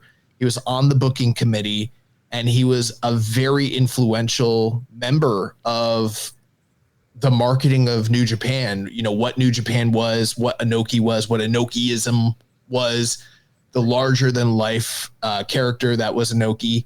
But one of his most fundamental aspects of how he interacted in the company was through the marketing and sales, was brokering deals with outside companies. So like when New Japan first started, they were an outlaw group. Baba was the one that got the TV time. Baba was the one that had the NWA membership. They weren't able to bring in outside groups. And like, it was, Hisashi Shinma that was able to like broker the deals to get them into the NWA and to get the WWF to work with them and to do a lot of the creative tournaments and title exchanges and things like that happened throughout the 70s and 80s when it came to like bringing in the WWF champion and having these MSG tournaments and stuff like that. He was the guy that discovered Akira Maeda, one of the biggest stars ever in the history of professional wrestling. He's also the one that brokered the deal for Ali Inoki to take place. He was the creative mastermind behind a lot of the different style fights that Ali, like the image of Ali being this like cross, faux MMA early on sort of character. He's also the guy that brokered the deal to give the Tiger Mask gimmick to Satoru Sayama, and he was instrumental in that. He was Gran Hamada's like mentor and advocate and main supporter all throughout his like career. Like when he broke off to start his promotion, him and his Gran Hamada and Shinma's son formed, I think it was the original UWF, the Lucha Libre one. They formed that together and he was involved in that as well. And he was one of the key components behind the IWGP concept. He was like one of the main guys that like came up with that idea in the early 80s and like advocated for it and like had them retire all the belts and decided to bring in all these stars from the outside so that they could create their own version of the, NWA title, which is what the IWGP was supposed to represent. And then because he was so tightly connected with Inoki, when there was the coup situation in 1983 related to the embezzlement scheme that had been going on with Inoki in Brazil, like he was part of all that. He was implicated. He was ousted from the company. Him and Inoki were supposed to form UWF together, and then Inoki somehow ended up staying on and left him out in the cold. And he was the founder of UWF, which is what proliferated shoot style wrestling, and that was the genesis of what became Japanese MMA. So like his effects in wrestling were very far reaching. Plus he was on on screen, he was the WWF president before Jack Tunney from like the late 70s into the like early 80s. He was like the quote unquote, he would just show up every once in a while, but he was like the president of WWF. There's a lot of stuff that he did that just your average, fans today, they're just not going to really know or understand like how he was seen as like a disruptor in the industry and like a mad scientist. He was like considered like a genius, like the way people talk about like Jim Cornette or like Paul Heyman and stuff like that. That's how people like talk about like Shinma. And he was very, very, very important. Like there's so much of the soul of what is New Japan that was his creative vision and that he had input into, that like the company wouldn't be what it is today without him and his input. He's like an invaluable piece of history. And like try to look him up. There's not that much really, not even just here, but like in Japanese, you look up like you try to do searches there too. Even his Wikipedia, it's very sparse, but like, I'm sure Meltzer's going to do a big write-up this week. I'm sure there's going to be a lot of information that's out there, and people will be talking about how they always knew this, and some will, but there's more people should know about him. He's also a first ballot Hall of Famer. I mean, that's one thing. If you don't know how important he was, like Dave put him in without a vote in 1996. He was like one of those first key individuals that's like, yeah, he has to go in. There's like no doubt about it. Like that's how important Shinma was.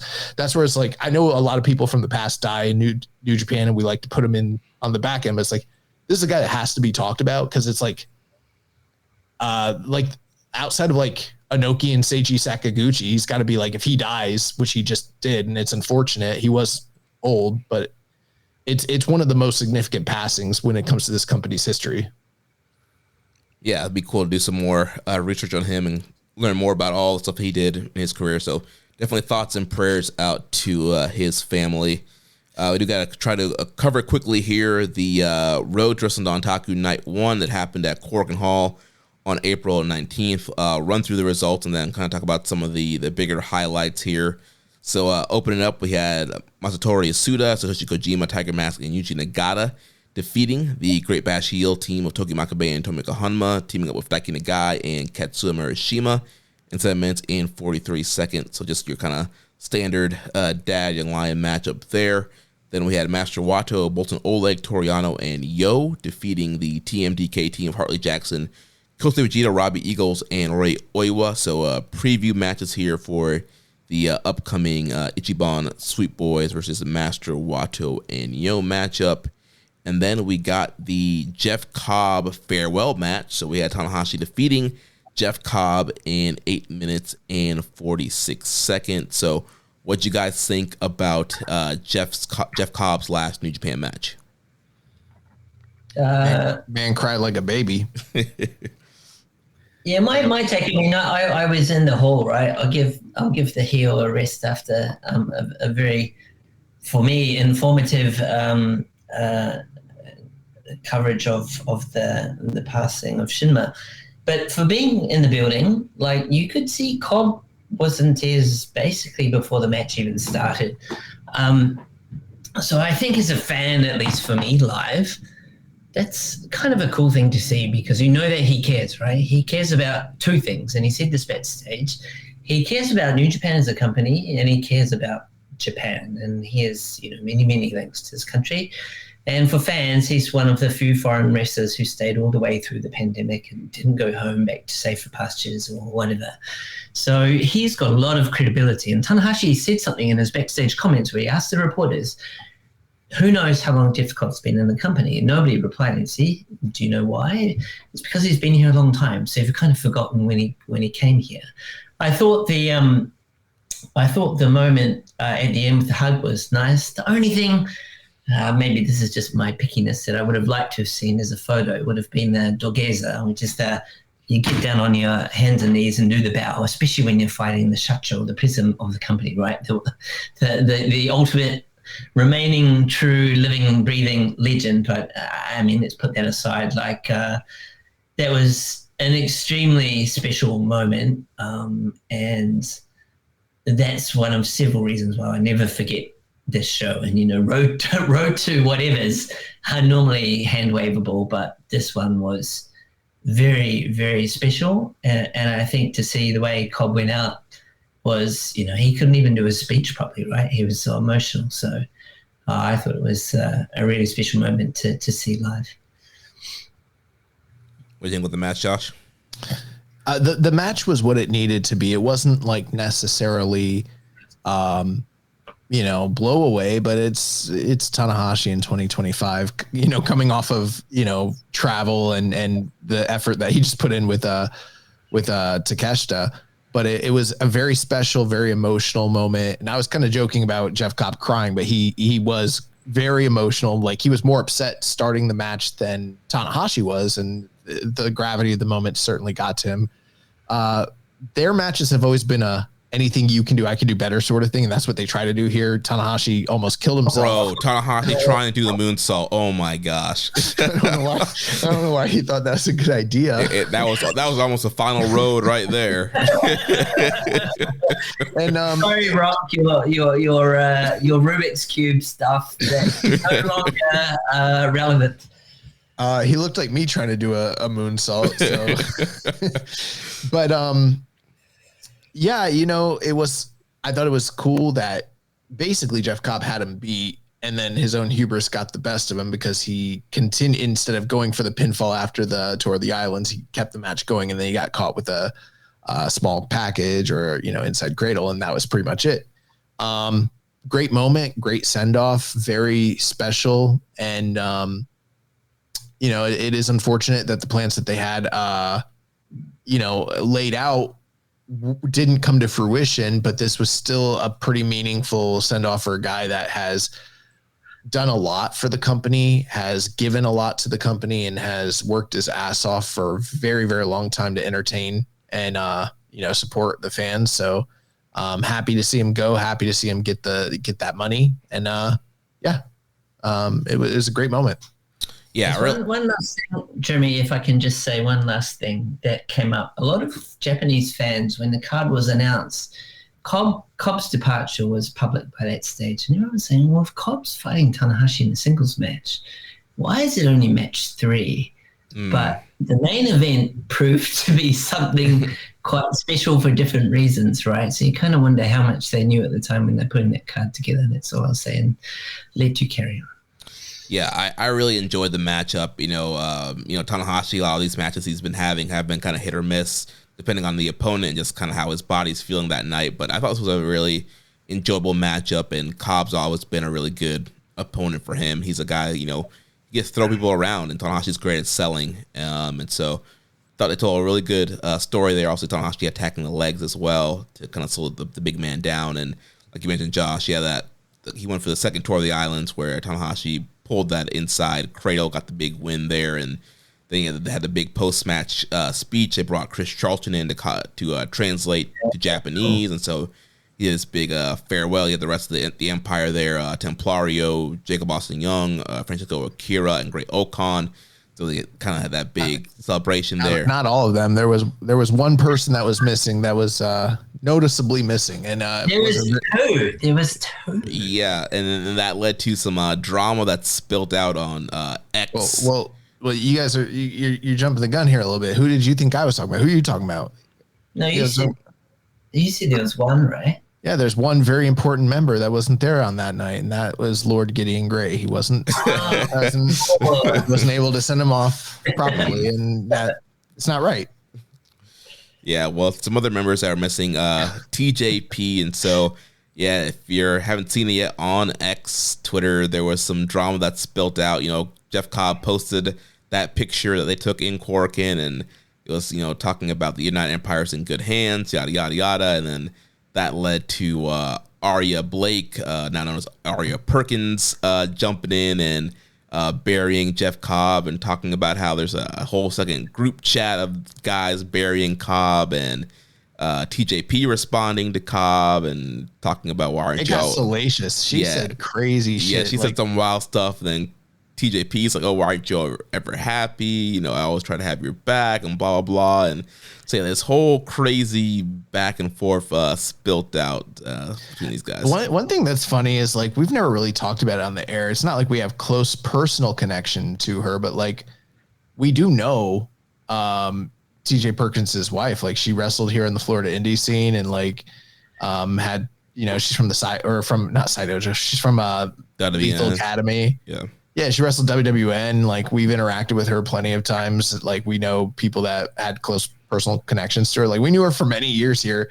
So it was always kind of crazy that, like, she ended up with TJ Perkins, from New Japan and everything like that. And, their life looks pretty happy. But, yeah, that shit got wild. And I won't even, like, really, I don't think it even, I mean, I guess we could, like, go into the whole thing, like, she said this, he said this, and the response was this, that. And there was a lot of online discourse. The one thing that seems, and I've heard conflicting reports about, well, they really don't like him. Well, they really don't like him. And I'm like, there's a chance they might not like all y'all. I don't know. Maybe they do like y'all. We don't know. Like, it's one of those things where, like, honestly, none of it should have ever really probably happened in the public eye. It's like, it's the sort of stuff that, like, you kind of hope that the wrestlers just, like, kind of keep it behind closed doors so that we don't see it, because it is unfortunate. Like, both these guys are leaving. They're both really well respected. They're great athletes. And, in kayfabe, they don't have an issue, which leads me to my final point. I think this is a work, and look for these guys to make some money. They're going to Prestige. They're going to work against one another, and they're going to work DPW just before Cobb goes. No, I'm just playing. That's not happening. But yeah, it is unfortunate that it spilled out the way that it did. And hopefully, I don't know. I haven't kept up with it. I don't know if it's still going. Hopefully it doesn't. Hopefully it just, like, goes away. And yeah. If I just say 2 points. One, we just talked about how special the moment in Korakuen was for Jeff Cobb and the Japanese fans watching, and I'm sure for all your listeners watching in New Japan World.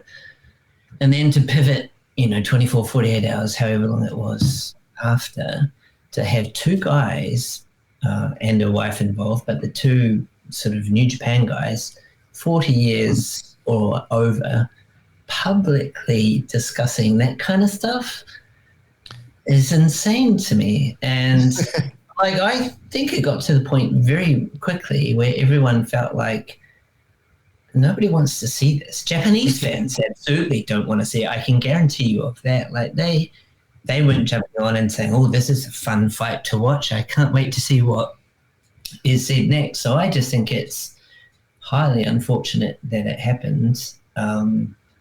And, professionalism wise, you've got to keep your powder dry sometimes. And just, if you've got an issue with somebody, whatever form that takes, call the other person or whatever, or text them. Don't go on a public platform and go back and forth. But for whatever reason, both of them, or all three of them, if you want to include the wife, decided that was a good thing to do. I wouldn't say any more than that.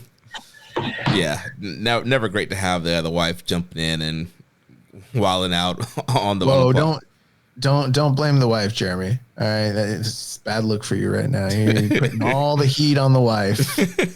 Well, I mean, both of them had TJP and Cobb also had their part to play, but yeah, she was definitely snapping off. She was deleting tweets, so you can tell she knew she was wilding out. She was going back and deleting stuff. So yeah, not a great way to play out. And it's a weird spot for TJP. He's still freelancing with the company. He's going to be at Resurgence. He's technically still a part of the United Empire, so that kind of puts him in a weird spot too. Is he still the leader? He's a leader in his heart. And it's unfortunate. I'm a fan of both of these guys too. That's the weird part about it all. People say that they're both great guys, so hopefully we can figure it out and everyone can get along. Yeah. We did have a question from Let's Competition 7252 asking, do you think that TK or Papa H will use Jeff Cobb to the highest extent, or will he be stuck in the same position with them? Pretty much kind of expressing his disappointment in Cobb never really getting a world title match. Yeah, it does suck he didn't get a world title match. I don't think that either company will use him to his fullest potential extent, but I begrudgingly have higher hopes just looking at the landscape. I think that there's a better utilization of his talents in WWE right now. I could be wrong on that, but I see there being more open space for a guy of his stature and his skill set there than there is in AEW today. Maybe 3 or 4 years ago, I would have said something different, but right now that's how I see it. Yeah, I just say on the New Japan front, I fully agree that Cobb not getting a title, the questions about US promotions not for fully using his talents. Well, I think you can definitely say the same for New Japan already across the 8 years or whatever it was he was there. I think the only idea that sort of pops into my mind, but it could be completely random, is Jonah has got injured. Those two have similar physique and sort of in the mix somewhat into some of these wider stories. Maybe that's what he might do, but it's a guessing game. We need to wait and see. But if you talk about it from a New Japan perspective, for a guy, if you just think kayfabe and you got somebody who doesn't watch wrestling come into the room, sees this big, huge guy who can do moonsaults, he can throw people around the ring, he can go 20, 25 minutes, whatever, you would think surely that kind of guy is going to win the match, right? Just to not get a title match is that's a great shame. Still had a great run in New Japan, don't get me wrong, but I think we first got to ask ourselves, did New Japan use Jeff Cobb to the fullest of their abilities? And I would argue they did a good job, but they did not use him to the fullest of his abilities. Yeah, and there are rumors that he will be put together with Jacob Fatu and Bronson Reed, a.k.a. Jonah. So we could be seeing a spin-off of the Bloodline led by Fatu with Cobb and Jonah, which would be a pretty crazy group with just those three guys in it. They would destroy some folks, so that could be some cool stuff for him there in WWE. But I do kind of wish him the best in his future endeavors. I definitely agree with you guys. I do feel like, obviously he had that one great G1 run going undefeated up until he faced Okada. But definitely he could have gotten some more world title shots, maybe secondary title, IC, US kind of stuff. But overall, great run. So following that, we had House of Tortures, Ren Narita, Sonata, and Sho defeating Drill Maloney, Gato, and Taiji Shimori. So this is more build up for the Dog Pound Cage match. Then we had El Desperado, Hoki Goto, and Ryusuke Taguchi defeating Callum Newman, Jacob Austin Young, and Templario. So build for Despy and Templario's junior title match, and then Goto and Callum Newman. Then we had the main event, the Josh Smith special here with the 10-man tag elimination match. We had LIJ, Bushi, Hiromu, Shingo, Naito, and Tsuji defeating the Hantai team of Taichi, Taka, Uemura, Umino, and Yoshihashi in 24 minutes and 41 seconds. So little did we know last week this would be essentially the last contracted appearance in Korakuen of Naito and Bushi, and pretty much the last Korakuen of LIJ in its current stage in Korakuen. I don't know how they didn't put over, a budding star in this situation like Taka or Yoshihashi or Taichi at least, one of those guys should have got the rub. One of those young whippersnappers. Yeah. Fraser, you were in the building live. What did you think about this matchup? Well, I think, as I say, there's always recency bias is the risk, but I do think 2 or 3 years down the track, people still talk about the show because it's highly unusual. One wrestler left the company permanently in tears and, for better or for worse, got quite a bit of social media attention shortly afterwards. That's one thing. And then secondly, Korakuen is the heart and soul of New Japan venue-wise, right? Back to an earlier question. So even though Naito, it was not his last match, it was his last match at Korakuen and also his first match since those two were announced as leaving. So this was very much, to me, a vibes show rather than what really happened in the ring. And so it was kind of a strange vibe. It was also 11:30 in the morning, which is unheard of. I think in 10 years of being here in Japan, I've never been to a show before midday. And if you watch the backstage comments, all the wrestlers are like, what the hell is 1:30 and I'm finished? Like, normally I go out drinking. I can't drink at 1:30 in the afternoon. So the whole thing was a bit unusual. But I thought Cobb send-off, there were basically 2 send-offs of sort. Now, some hardcore New Japan fans will follow Naito either at Dontaku or all the way through in some cases. So they haven't said goodbye completely. But you could see on the TV, I noticed it more on the TV than from my seat because, again, I was on the sort of backside of the ring. You could see Naito was a little bit emotional when he went to start his speech, before he really got going, and he kicked past it. But it's just a complete vibe show. And I think this is really, like, for me, the date that any talk of new era or whatever is done. We are. The new era has begun. There is no more talk of that anymore because those guys are largely gone.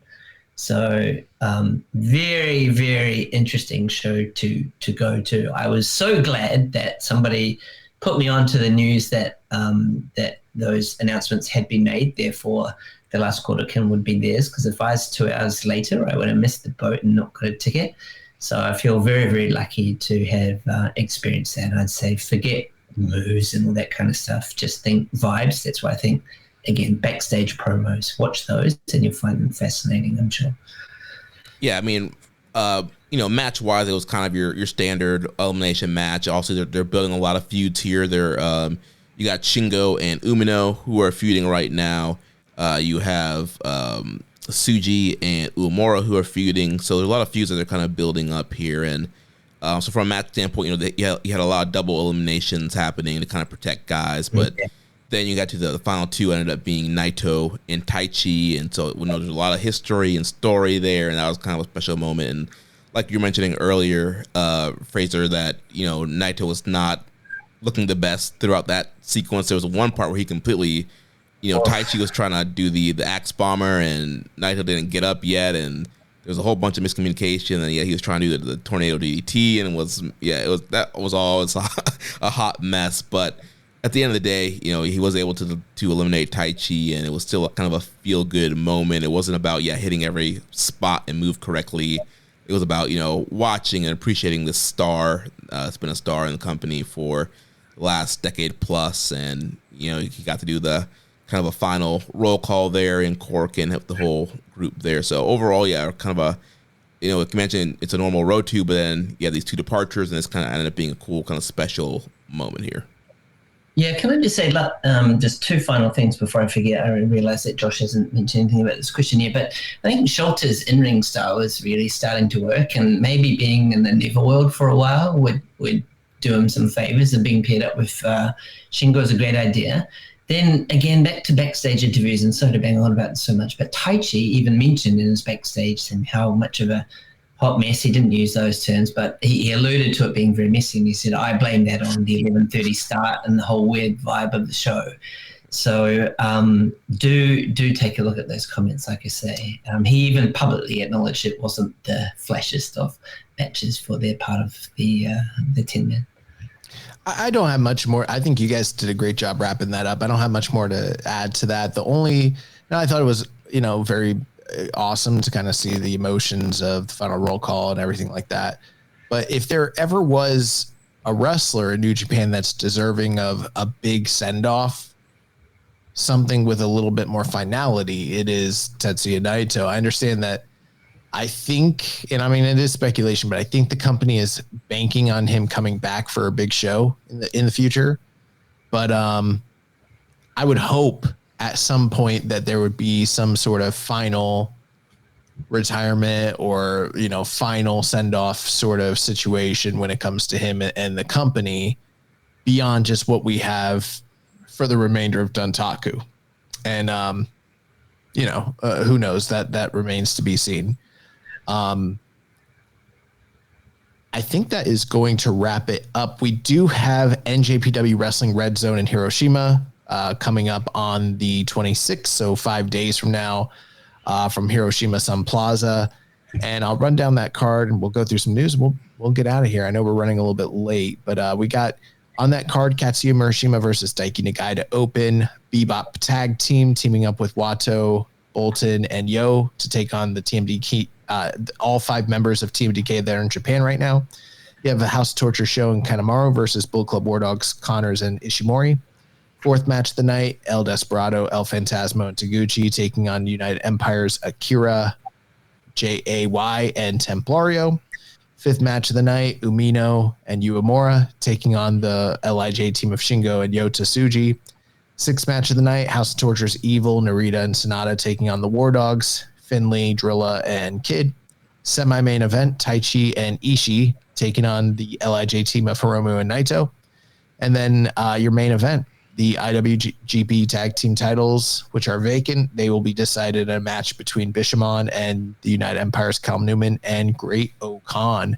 I got to tell you guys, I'm most looking forward to those top 2 tag matches. Obviously, crowning a new champion is a big deal, but the semi-main event, Hiromu and Naito taking on Taichi and Ishii, sounds kind of fucking awesome. So I don't know if I think this is the strongest looking card in the world. It's very much like Hima no Kuni, that sort of vibe. It's a road to the skies with a special name. Yeah, Satsumi no Kuni, like that whole deal. Like, we know what these shows are, but I am looking forward to those top 2 matches. I think they're going to be good. Yeah, I think that I'm thinking Newman and Okan are probably going to end up winning the tag titles, with Newman probably pinning Goto to give him some momentum going into Dontaku. Yeah, I saw in your notes, Jeremy, that somebody asked a question about the tag bouts are effectively being used as a build to a singles titles match. And they were sort of questioning is that devaluing the tag title bouts? I'm kind of in that camp a little bit. Like, I'm sure there's others they could throw in there. Do you really need to put the tag team bouts on the line in order to build up that feud? I don't know. I realize that the whole chat on commentary and backstage is all about, is Callum ready or whatever, and maybe by winning the tag belts off Goto, and well, not off them, but against him, will help. But no, I was a little bit perplexed. Something like Taichi and Ishii to me sounds like quite a cool tag team, and maybe they'll be in line soon. But that was really the only comment I had. I'm conscious that we're at probably about 3 hours by now. Oh man, I don't know. I guess I'm getting tired because there was something that you said that I was like, I want to respond to that. That's a great point, and I've got a follow up, but I fucking lost it, and I'm like literally. Yes, I don't know. Oh, I know what it was. A couple of years back, there was that opportunity where Okada could have potentially won the title, and I had done some research at the time. I don't know where it's at because I didn't think about it, but I did some research to figure out every time someone held the world title or a version of the world title in New Japan while simultaneously holding the tag team titles. And I did all this research, and I sent it to Chris Charlton. Chris sent it to Kevin was still on the call at the time. He sent it to Kevin and them, and he made sure to put in the notes that it came from us. And they read it out and they didn't credit us. And we were like, this is it. This is going to be the time that they finally say our podcast name on the air, which they never have done, which is also kind of weird. We're the one. They've called out many others, but yeah, we never have. And I was like, Chris, feed this to them. And he's like, oh, I got you. And he sent, it was a really good stat too. And yeah, they read it. They didn't say where it came from. But it's only happened a few times. I think it was 5 or 6. It's not as common or prevalent as you'd imagine. There's very few times where the world champion was also tag champ in this company. Yeah. I'm okay with it. I'm okay with it because the tag titles don't matter. If the tag titles mattered, I would care, and it's a different conversation. But they just don't. It's just New Japan's just not a tag territory. Yeah. All right, cool. So that is going to do for our preview for next week. We will, talk about our review next week. A couple bits of news, and we'll get you out of here. There is a special press conference on April 17th that saw Toru Yano and Super Sasadango Machine joined by NJPW chairman Naoki Sugibayashi and NJPW world producer Yuji Shimoji, as well as DDT Senshiro Takagi and Wrestle Universe Akito to announce a one-of-a-kind special event on June 9th to be broadcast on Wrestle Universe and NJPW World Pay-Per-View. The as yet unnamed event will be a one-match card between Yano and Machine. I don't know what the fuck. I don't know how they expect anyone to even want to pay for this. I don't know what the fuck it's supposed to be, but apparently it's happening. So, in other news, Yuji Nagata has landed in the film Urashane Spy Yurizet Moro Musa. I don't even know how to pronounce. That's a tough one. The film, which stars members of the J-pop group West, will be released on May 2nd. And then finally, MLW announced that Satoshi Kojima recently had a benign tumor removed and has recovered well post-surgery.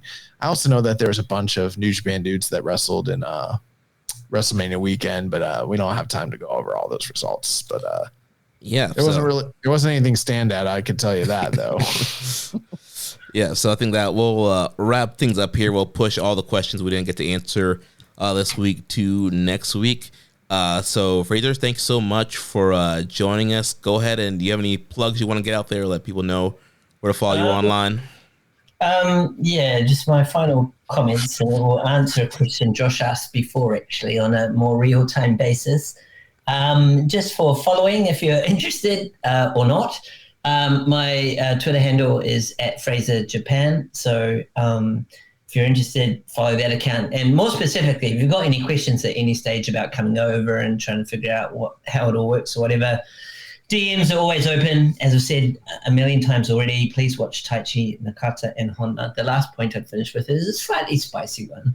Josh was asking whether or not this whole issue of the last 24 hours continues. Well, it so happens that today is the first show where all the New Japan guys get back together in Osaka after this explosive social media stuff. So I believe there may well be some still twists and turns to come. Oh, yeah. We didn't even talk about the monkey comment from Umino, yeah. From Umino to Shingo.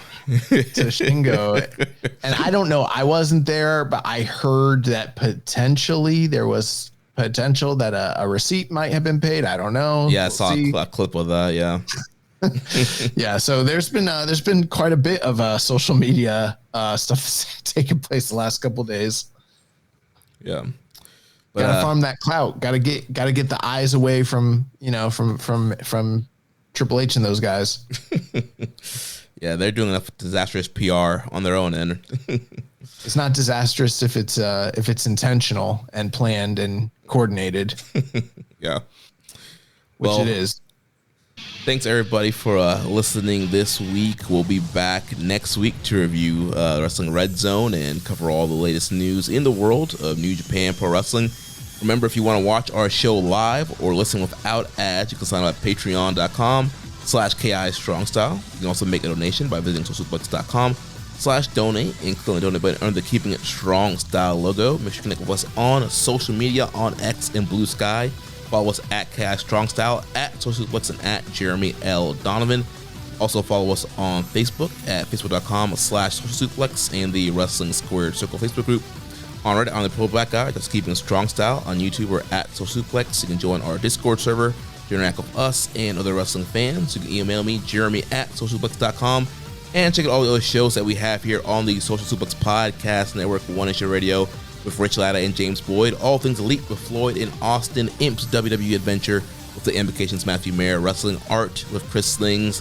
Tunnel Talk with Allie, Ann, and Leah. And the Trish and Sarah Wrestling Podcast. Don't forget to subscribe and leave a rating and review, and we'll catch you next week on Keeping It Strong Style, the ace of podcasts. Ichiban. Thank you for listening to Keepin' It Strong Style. We'll see you next time.